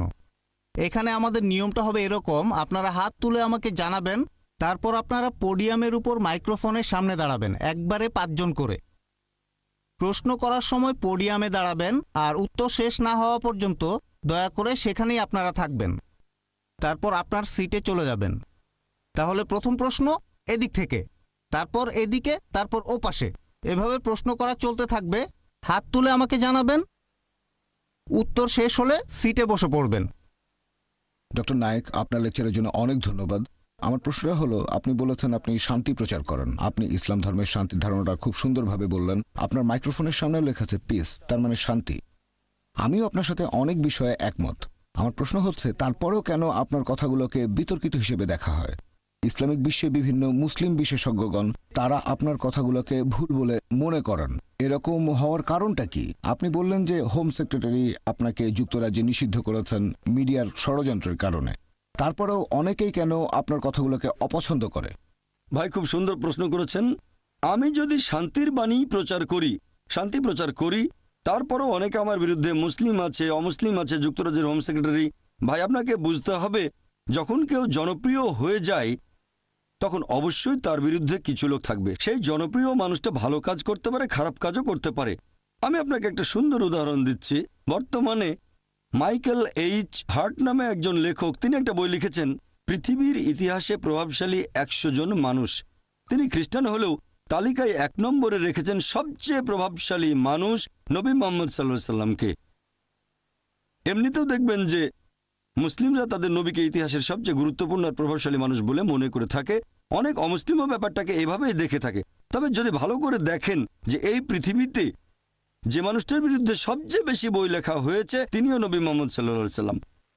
সেই বইটাতে তালিকায় 2 নম্বরে আছেন স্যার আইজ্যাক নিউটন। তিনি আসলে সব মানুষের কাছে সেভাবে পরিচিত নন, তিনি ছিলেন বিজ্ঞানী। সেই তালিকায় 3 নম্বরে আছেন যীশু খ্রিস্ট বা ঈসা আলাইহিস সালাম। খেয়াল করলে এটাও দেখবেন, পৃথিবীর ইতিহাসে যার বিরুদ্ধে দ্বিতীয় সর্বোচ্চ বই লেখা হয়েছে তিনি হলেন যীশু খ্রিস্ট বা ঈসা আলাইহিস সালাম। এই বইগুলো দেখে আমি কি এমন সিদ্ধান্ত নেব যে নবী মুহাম্মদ সাল্লাল্লাহু আলাইহি ওয়াসাল্লাম এবং যীশু খ্রিস্ট বা ঈসা আলাইহিস সালাম তারা ভালো মানুষ ছিলেন না? আপনাকে বুঝতে হবে, যখন কেউ জনপ্রিয় হয়ে যায় অবশ্যই তার বিরুদ্ধে কিছু লোক দাঁড়িয়ে যাবে। আর যুক্তরাজ্যের হোম ডিপার্টমেন্টের কথা অনুযায়ী 2009 সালে আমি যখন এসেছিলাম এখানে, একটা বিশ্বস্ত সূত্রে আমি জেনেছিলাম যুক্তরাজ্যের হোম ডিপার্টমেন্টের তথ্য অনুযায়ী পৃথিবীতে সবচেয়ে জনপ্রিয় ইসলামিক স্যাটেলাইট চ্যানেল হচ্ছে পিস টিভি। আর যুক্তরাজ্যের সবচেয়ে বেশি যে ইসলামিক স্যাটেলাইট চ্যানেল দেখা হয় সেটাও পিস টিভি। শুধুমাত্র মুসলিমরা যে দেখে তা নয়, অনেক অমুসলিমও পিস টিভি দেখে। এই রিপোর্টই বলছে পৃথিবীতে সবচেয়ে জনপ্রিয় ইসলামিক বক্তা হলেন ডক্টর জাকির নায়েক। আর যুক্তরাজ্যের সবচেয়ে জনপ্রিয় ইসলামিক বক্তাও ডক্টর জাকির নায়েক। এই কারণে হোম ডিপার্টমেন্ট আমাকে অনুরোধ করেছিল যে আমি সেই মুসলিমদের কাছে পৌঁছাতে পারবো কি না যাদের কাছে ইউকে সরকার পৌঁছাতে পারছে না। তবে এখন সরকার পরিবর্তন হয়েছে আর আমার মনে হয় এটা আসলে একটা রাজনৈতিক পদক্ষেপ, কোনো আইনি পদক্ষেপ নয়। আর হয়তো তারা চেয়েছিল জনপ্রিয় কাউকে, যাতে সবাইকে জানাতে পারে আমরা মুসলিমদের বিরুদ্ধে খুব কঠোর। আর আমার মতামত জানতে চাইলে বলবো, আমি রাজনৈতিক নেতাদের চেয়ে বিচার বিভাগের উপর বেশি ভরসা করে থাকি। আমার মতে এরকম হয়েছে জনপ্রিয়তার কারণেই। আর এটা আসলে একটা রাজনৈতিক সিদ্ধান্ত, আইনি সিদ্ধান্ত নয়। আর ইনশাল্লাহ আল্লাহ তাআলা চাইলে এই এক্সক্লুশন অর্ডারটাকে বাতিল করবে কোর্ট অব আপিল। আশা করি উত্তরটা পেয়েছেন। ধন্যবাদ। আমার নাম মিলিয়াস প্যালিওলাস, পেশায় একজন আইনজীবী, ঐতিহাসিক এবং ধর্ম বিশেষজ্ঞ। আপনি খুব সুন্দরভাবে ইসলাম এবং কোরআনের বিভিন্ন বিষয় ব্যাখ্যা করলেন। তবে ইহুদি ধর্ম, খ্রিস্টান ধর্ম আর ইসলাম, এই সবগুলো ধর্মই ইব্রাহিমের ধর্মবিশ্বাস। একজন ইহুদিও প্রায় একই রকম কথা বলতে পারবে। আপনি যেসব কথাগুলো বলেছেন উদ্ধৃতি দিতে পারবে কোরআন থেকে, উদ্ধৃতি দেবে তাওরাত এবং তালমুদ থেকে। একজন খ্রিস্টানও আপনার মতোই কথাগুলো বলতে পারবে বাইবেলের ওল্ড টেস্টামেন্ট আর নিউ টেস্টামেন্টের উদ্ধৃতি দিয়ে। আর আমি ঠিক জানি না যে আমরা এভাবে কথাটা বলতে পারি কিনা যে একটা ধর্ম অন্য আরেকটা ধর্মের চাইতে বেশি উন্নত আর সত্যি, আর অন্যান্য ধর্মগুলা মিথ্যা। এভাবে বোধহয় বলতে পারি না। এটার ফলাফল কি হতে পারে? এসব কারণেই একসময় ক্রুসেড হয়েছিল। ইতিহাস বলছে। আপনি সুবিচার আর শান্তির কথা বললেন। পবিত্র বাইবেলেও এই সুবিচার আর শান্তির কথাই অনেক বেশি বলা হয়েছে, অনেক বেশিবার বলা হয়েছে। পবিত্র আত্মার চাইতে অনেক বেশি। আর খ্রিস্টান ধর্মের অনুসারীরাও অনেক শান্তিপ্রিয়। 313 খ্রিস্টাব্দে রোমান সম্রাট তাদের সমর্থন করেন। এখন আপনার কথাগুলোর সাথে ইহুদি বা খ্রিস্টান ধর্মের কথার পার্থক্যটা কি, আর তার ফলাফল কি হতে পারে? ভাই খুব সুন্দর প্রশ্ন করেছেন। আমি আপনার সঙ্গে একমত। যদি ইহুদিদের ধর্মগ্রন্থ পড়ে দেখেন, খ্রিস্টান ধর্মগ্রন্থ, সেখানেও দেখবেন শান্তির কথা আছে। আমি আমার কোনো লেকচারে এরকম কথা কখনোই বলিনি যে অমুক ধর্মটা শান্তির বিরুদ্ধে অথবা অমুক ধর্মটা সন্ত্রাসবাদকে সমর্থন করে। আমি বলেছি সবগুলো ধর্মই সন্ত্রাসবাদের বিরুদ্ধে। আমি আমার লেকচারে আরেকটা কথাও বলেছিলাম যে কোরআনের একটা আয়াত সূরা মাইদা অধ্যায় 5 আয়াত 32, এই আয়াতটা খুব জোরালোভাবে বলছে। আমি অন্য কোনো ধর্মগ্রন্থে এরকম কোনো কথা দেখিনি, কারণ আমি কম্পারেটিভ রিলিজনের ছাত্র। আয়াতটা বলছে যদি আপনি একজন নিরীহ মানুষকে হত্যা করেন তাহলে আপনি যেন পুরো মানুষ জাতিকে হত্যা করলেন, আর যদি একজন নিরীহ মানুষের জীবন বাঁচান তাহলে যেন পুরো মানুষ জাতিকে বাঁচালেন। এটা মাত্র একটা আয়াত। তবে সাধারণভাবে আমি একমত যে বেশিরভাগ ধর্ম, প্রায় সবগুলোই শান্তির বাণী প্রচার করে। এই কারণে যীশু খ্রিস্ট বা ঈসা আলাইহিস সালাম বলেছিলেন, নিউ টেস্টামেন্টের গসপেল অফ লুক অধ্যায় নম্বর 24 অনুচ্ছেদ 36, তিনি উপরের ঘরে গিয়ে তাঁর শিষ্যদের উদ্দেশ্যে বলে উঠলেন সালাম আলাইকুম। এটার মানেও একই, তোমাদের উপর শান্তি বর্ষিত হোক হিব্রুতে। তাহলে দেখা যাচ্ছে যীশু খ্রিস্ট বা ঈসা আলাইহিস সালামও সম্ভাষণ করতে গিয়ে বললেন সালাম আলাইকুম। আর এই কথাটাকে যদি আরবি করানো হবে আসসালামু আলাইকুম, শান্তি বর্ষিত হোক। আপনি বললেন একটা ধর্ম আরেকটা ধর্মের চেয়ে উন্নত নয়। আমার মতে আমি বিশ্বাস করি আল্লাহ মাত্র একটাই ধর্ম পাঠিয়েছেন, তিনি অনেকগুলো ধর্ম পাঠাননি।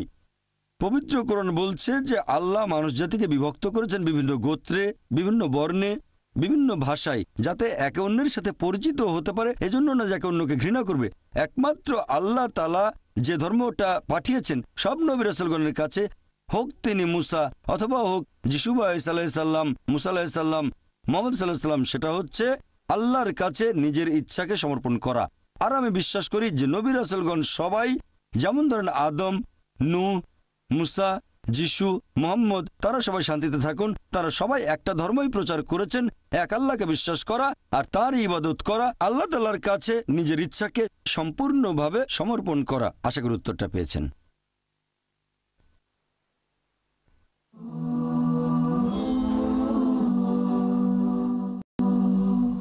গুড আফটারনুন, আমার নাম এজি ওসপ্রি, আমি অক্সফোর্ড ইউনিয়নের সেক্রেটারি।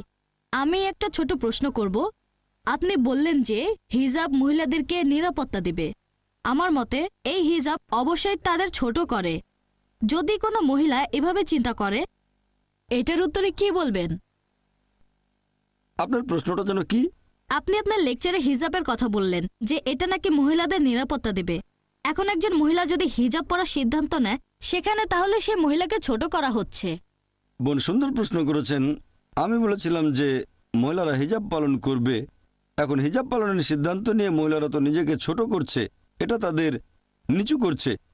পবিত্র কোরআন পড়লে দেখবেন কোরআন এবং ইসলাম এই হিজাবের বিধান দিয়েছে। তার মানে মহিলারা শরীর ঢেকে রাখবে, যে অংশটা দেখা যাবে সেটা হচ্ছে মুখ আর কবজি পর্যন্ত হাত। এটা করা হচ্ছে শালীনতার জন্য। আর এই কথাটা যে শুধু কোরআনে বলা হয়েছে তা নয়, এই কথাটা বলা হয়েছে বাইবেলেও। বাইবেল পড়লে দেখবেন 1 তিমথি অধ্যায় নম্বর 2 অনুচ্ছেদ 9 বলা হয়েছে যে মহিলারা শালীনতার সাথে তাদের পোশাক পরবে, তাদের পোশাক হবে ভদ্র এবং তারা চুলে বড় খোপা করবে না, চুলে স্বর্ণ বা মুক্তা দেবে না। এরপর আরো বলা হয়েছে 1 করিন্থিয়ান্স অধ্যায় নম্বর 11 অনুচ্ছেদ 5 ও 6, যে মহিলা মাথা ঢেকে রাখে না সে নিজেকে অসম্মান করে, তার চুল কেটে দেওয়া উচিত। আমি এটার সঙ্গে একমত নই, এখানে বাইবেলের উদ্ধৃতি দিচ্ছি। একইভাবে বেদ পড়লে দেখবেন বলা হয়েছে মহিলারা মাথা ঢেকে রাখবে। তাহলে সবগুলো ধর্মগ্রন্থই বলছে যে মহিলারা কাপড় দিয়ে মাথা ঢাকবে। এটা শালীনতার জন্য, এটা মহিলাদের ছোট করার জন্য নয়। আর আপনারা দেখবেন আমার বিরুদ্ধে একটা অভিযোগ করা হয়েছিল এরকম যে ডক্টর জাকির নায়েক বলেছেন মহিলারা যদি হিজাব না পরে আর যদি তারা পশ্চিমা পোশাক পরে তাহলে তাদের ধর্ষণের শিকার হওয়ার সম্ভাবনা থাকে। এখানেও আসলে ভুল উদ্ধৃতি দেওয়া হয়েছে। আমি বলেছিলাম যে মহিলারা খোলামেলা পোশাক পরলে ধর্ষিত হওয়ার সম্ভাবনা বেশি থাকে। আমি আরেকটা কথা বলি যে সানডে টাইমস পত্রিকা, যে পত্রিকা আমার বিরুদ্ধে খবর ছেপেছিল 1 বছর আগে 2009 সালে মার্চ মাসের 9 তারিখে সানডে টাইমসে এটা ছাপা হয়েছিল যে ব্রিটেনে প্রতি 7 জনে 1 জন মনে করে যেসব মহিলারা খোলামেলা পোশাক পরে তাদের আঘাত করা উচিত। দুঃখিত, আমি এটার সঙ্গে একমত নই। এটা একটা পরিসংখ্যান যেটা দেওয়া হয়েছিল সানডে টাইমস পত্রিকায় 2009 সালে মার্চ মাসের 9 তারিখে, যে ব্রিটেনে প্রতি 7 জনে একজন ব্রিটিশ মনে করে যে মহিলারা খোলামেলা পোশাক পরে তাদের আঘাত করা উচিত। এর সঙ্গে আমি একমত নই। এছাড়াও আরেকটা খবর ছাপা হয়েছিল, সেটা 2005 সালে, সেই একই পেপার সানডে টাইমস, বলা হয়েছে যে ব্রিটিশদের মধ্যে শতকরা 26 জন মনে করে যে খোলামেলা পোশাক মহিলাদের ধর্ষিতা হওয়ার পেছনে আংশিক বা সম্পূর্ণভাবে দায়ী। তাই আমি মনে করি আপনি যত বেশি শালীনভাবে পোশাকটা পরবেন তত বেশি সম্মান পাবেন। তাই ইসলামে মহিলাদের জন্য এই হিজাবের বিধান দেওয়া হয়েছে, তাদের ছোট করার জন্য নয়, উপরে তোলার জন্য। আমি একমত যে কালচারে পার্থক্য থাকবে। ইসলাম কাউকে পালন করার জন্য জোর করতে পারে না। কালচারে পার্থক্য থাকবে। যেমন ধরেন, আমি একটা উদাহরণ দিচ্ছি, যে কিছু সমাজে তারা মনে করে যে মহিলাদের দিকে তাকানোটাও অভদ্রতা। কিছু সমাজ মনে করে তাকালে কোনো সমস্যা নেই, তবে কোনো মহিলাকে স্পর্শ করলে অভদ্রতা। আবার কিছু সমাজ মনে করে হ্যান্ডশেক করলে কোনো সমস্যা নেই। কিছু সমাজ মনে করে চুমু দিলেও সমস্যা নেই। কিছু সমাজ মনে করে একটা ছেলে আর একটা মেয়ে নিজের ইচ্ছা যা কিছু করতে পারে, সমস্যা নেই। তাহলে এক এক সমাজে, এক এক কালচারে এক এক রকম নিয়মকানুন দেখতে পাবেন। একবার গিয়েছিলাম আমেরিকায় একটা লেকচার অনুষ্ঠানে। একজন আমেরিকান বললেন, তোমাদের প্রাচ্যের মহিলারা খুবই অভদ্র। অবাক হলাম। বললাম, আপনি প্রাচ্যের মহিলাদের অভদ্র বলছেন কেন? তিনি তখন বললেন, তোমাদের প্রাচ্যের মহিলারা তারা পেট অনাবৃত রাখে। তাহলে আমেরিকা আর পশ্চিমা দেশগুলোতে পেট ঢেকে না রাখাটা হচ্ছে অভদ্রতা, আর ভারতে পেট না ঢাকাটা অভদ্রতা নয়, শর্টস পরাটা হচ্ছে অভদ্রতা। তাহলে বোন, আপনাকে বুঝতে হবে কালচারে পার্থক্য থাকবে, নিয়মে পার্থক্য থাকবে। ইসলাম জোর করতে পারে না পালন করার জন্য। পবিত্র কোরআনে পরিষ্কার বলা হয়েছে, সূরা বাকারা অধ্যায় 2 আয়াত নম্বর 256, লা ইকরাহ ফিদ্দিন। দিনের ব্যাপারে কোনো জবরদস্তি নেই। তবে যদি একজন মহিলা হিজাব পালন করতে চায় কারণ তারা মনে করে যে এভাবে শালীন থাকবে, সম্মান পাবে, আমার মতে অন্য মহিলাদের দ্বিমত হওয়া উচিত না। আমি যখন যুক্তরাজ্যে গিয়েছিলাম তখন হাজার হাজার মহিলাকে দেখেছি আমি, যারা মাথা ঢেকে রেখেছে। তারা মনে করে এতে মর্যাদা বাড়ছে, কারণ হচ্ছে শালীনতা। আশা করি উত্তরটা পেয়েছেন।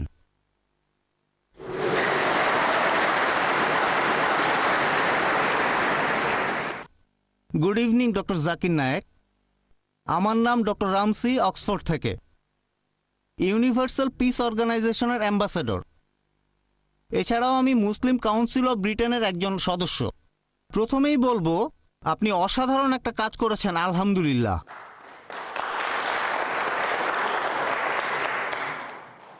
এবারে আমার প্রশ্নটা, ডক্টর জাকির নায়েক, ইসলাম সম্পর্কে ভীতি, এটাকে আপনি কি স্বাভাবিক কোনো ঘটনা বলবেন? সেরকম হলে কিভাবে এটার প্রতিকার করা যেতে পারে? এখানে মুসলিম সম্প্রদায়কে কি কোনো প্রকার দায়িত্ব পালন করতে হবে, নাকি সামগ্রিকভাবে সেই সমাজকে চেষ্টা করতে হবে এই ভীতিটাকে কোনোভাবে কাটানোর? আমার মতে সব ধরনের ভয় তৈরি হয় যখন দেখা যায় জিনিসটা আমাদের অজানা, অচেনা। ধন্যবাদ ভাই, খুব সুন্দর প্রশ্ন করেছেন যে ইসলাম সম্পর্কে ভীতিটা কি স্বাভাবিক ঘটনা, কিভাবে প্রতিকার করা যায়। এখানে কি মুসলিম সম্প্রদায়কে সেই দায়িত্ব পালন করতে হবে? হ্যাঁ, ইসলাম সম্পর্কে ভীতি আছে, এমনকি এই 20 শতাব্দীতেও।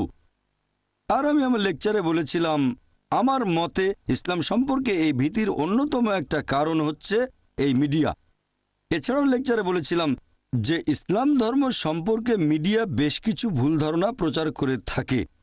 আমি এ ব্যাপারে একমত যে এখানে আমাদের মুসলিমদের দায়িত্ব হচ্ছে আমরা ইসলামের সত্যের বাণী প্রচার করব।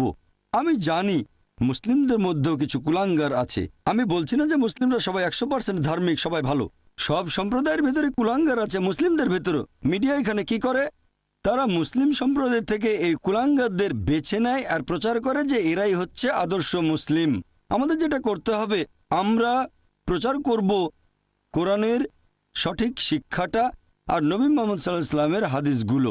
আর যদি কোনো মুসলিম এমন কোনো কাজ করে যেটা ইসলাম ধর্মের বিরুদ্ধে যায়, সেটা যদি সন্ত্রাসবাদ হয়ে থাকে, যদি নিরীহ মানুষকে মারা হয়, তাহলে আমাদের মুসলিমদের দায়িত্ব এই সব লোকদের জানানো যে এটা হচ্ছে হারাম। কিছু মানুষ ভুল পথে পরিচালিত হয়েছে আর তাদের ব্রেন ওয়াশ করা হয়েছে, তাই তারা বলে যে নিরীহ মানুষ হত্যা করাটা ইসলামের একটা অংশ। এজন্য পুরস্কার পাবেন। আমাদের দায়িত্ব হবে মূলধারার মুসলিম হিসেবে ইসলামের সঠিক আর সত্যের বাণী প্রচার করা আর এই সব মুসলিমদের ভুল পথে যেতে না দেওয়া। এটা 1 নম্বর পয়েন্ট। 2 নম্বর পয়েন্ট, আমাদের দায়িত্ব হবে যে দেশে বাস করি সে দেশে সরকারকে এটা জানানো যে ইসলাম একটা শান্তির ধর্ম, আর আমি বিশ্বাস করি যে মুসলিমরা হবে সমাধানের একটা অংশ, কোনো সমস্যার অংশ নয়। সরকারের এটা ভাবা ঠিক হবে না যে মুসলিমরা সমস্যার একটা অংশ, ভাবা উচিত যে মুসলিমরা সমাধানের একটা অংশ। এই একই পরামর্শ আমি ভারতের পুলিশকেও দিয়েছি, আর বোম্বের পুলিশ সদস্যদের সাথে প্রায় দেখা সাক্ষাৎ হয়। আমি তাদের বলি যে মুসলিমদের ব্যাপারে আপনারা বিশ্বাস করতে পারেন। সবচেয়ে ভালো হয় যদি কথাবার্তা বলেন। আমি বিভিন্ন দেশের পুলিশ অফিসারদের সাথে কথা বলেছি। আমরা চেষ্টা করব বিভিন্ন প্রশ্নের উত্তরগুলো দিতে, ভুল ধারণাগুলো তাদের কাছ থেকে দূর করে দিতে, আর প্রমাণ করব যে ইসলাম আসলে একটা সহনশীল ধর্ম, এটা শান্তির ধর্ম। আর আপনি যদি ইসলামের শিক্ষাগুলো জানেন তাহলে আপনি তাকে কখনোই ভয় পাবেন না যে সত্যিকারের মুসলিম। আমি মুসলিম সম্প্রদায়ের কুলাঙ্গাদের কথা বলছি না। আশা করি উত্তরটা পেয়েছেন।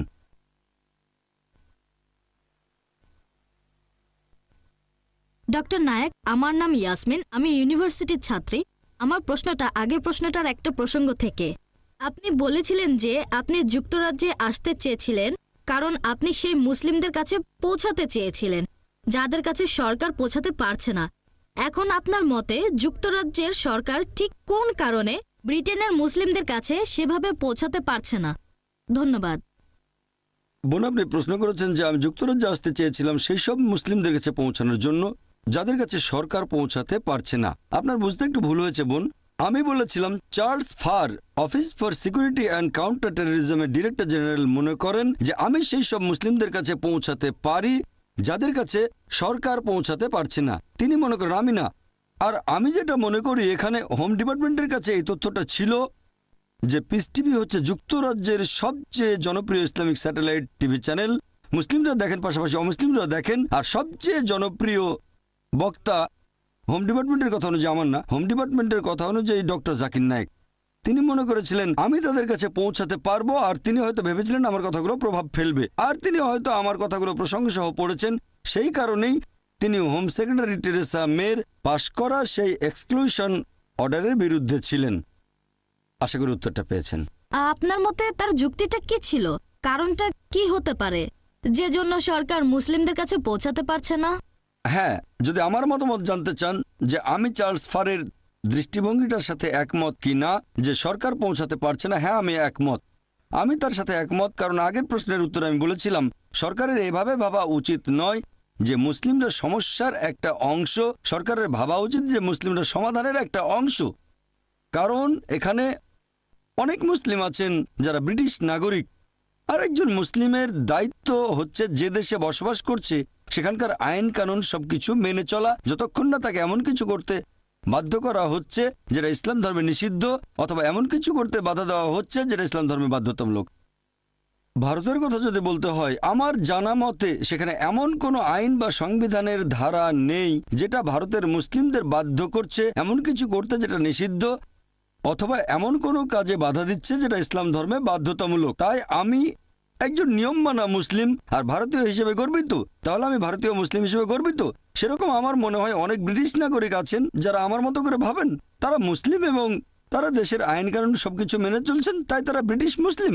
আমার মতে সরকারের উচিত হবে মুসলিমদের বিশ্বাস করা, আর তাদের যেটা করা উচিত তারা এটা নিশ্চিত করবে যে মিডিয়ার এই মিথ্যে প্রচারণা কুৎসা রটানো যেন বন্ধ হয়। সবচেয়ে সেরা দৃষ্টান্ত এখানে সেটা আমি নিজেই। বর্তমানে পিস টিভির দর্শকের সংখ্যা 10 কোটিরও বেশি। এরকম অনেকেই আছে যারা বলে যে আমি নাকি শান্তির দূত, তারা বলে আমি শান্তিপ্রিয় মানুষ। অনেক দেশের রাষ্ট্রপ্রধানগণ আছেন, এরকম অনেক দেশ আছে, অনেক। তারা আমাকে রাষ্ট্রীয় অতিথি হিসেবে ডেকে এনেছেন। আপনি কি বলবেন এতজন রাষ্ট্রপ্রধান, বিভিন্ন দেশের প্রেসিডেন্ট, প্রধানমন্ত্রী, রাজা, তাদের সাথে কথা বলেছি, আমি ডিনার করেছি, আপনি কি বলবেন তারা এমন লোককে ডেকেছে যে সন্ত্রাসবাদকে সমর্থন করে, যে শুধু ঘৃণা প্রচার করে? আমি এখানে বলবো এই পুরো ব্যাপারটাই আসলে কৌশলে নিয়ন্ত্রণ করেছে মিডিয়া। মিডিয়া দ্বারা প্রভাবিত হওয়া সরকারের উচিত হবে না, বা প্রভাবিত হয়ে সিদ্ধান্ত নেওয়াটা উচিত হবে না। তাদের কি করা উচিত? তাদের উচিত হবে সেই লোককে ব্যাখ্যা করার সুযোগ দেয়া। তাহলে আমার মতে তাদের ভেতরের ভুল ধারণাগুলো দূর হবে আর আমি নিশ্চিত যে যুক্তরাজ্য বসবাসের জন্য একটা শান্তিপূর্ণ জায়গা হবে। আশা করি উত্তরটা পেয়েছেন।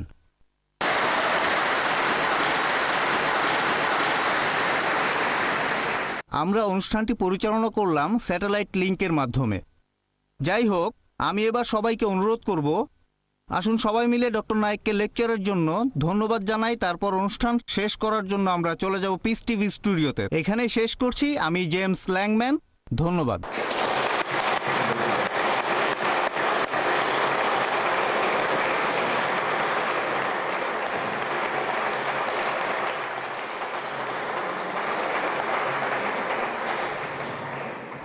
আমি আন্তরিকভাবে ধন্যবাদ জানাচ্ছি অক্সফোর্ড ইউনিয়নকে, বিশেষ করে অক্সফোর্ড ইউনিয়নের প্রেসিডেন্ট মিস্টার জেমস ল্যাংম্যানকে এই অনুষ্ঠানের আয়োজনের জন্য। তারা যেভাবে আমাকে আমন্ত্রণ জানিয়েছেন সেটারও প্রশংসা করছি এই লেকচারের জন্য। আর এছাড়াও যুক্তরাজ্যের লোকজন এই অনুষ্ঠানটি সরাসরি সম্প্রচার হতে দেখবে যে আমি এমন একজন মানুষ যে শান্তির বাণী প্রচার করে। সরাসরি সম্প্রচারে কোনো কিছু এডিট করা যায় না, কোনো কিছু বদলানো হয় না। আপনি এই সরাসরি সম্প্রচারে ভরসা করতে পারেন।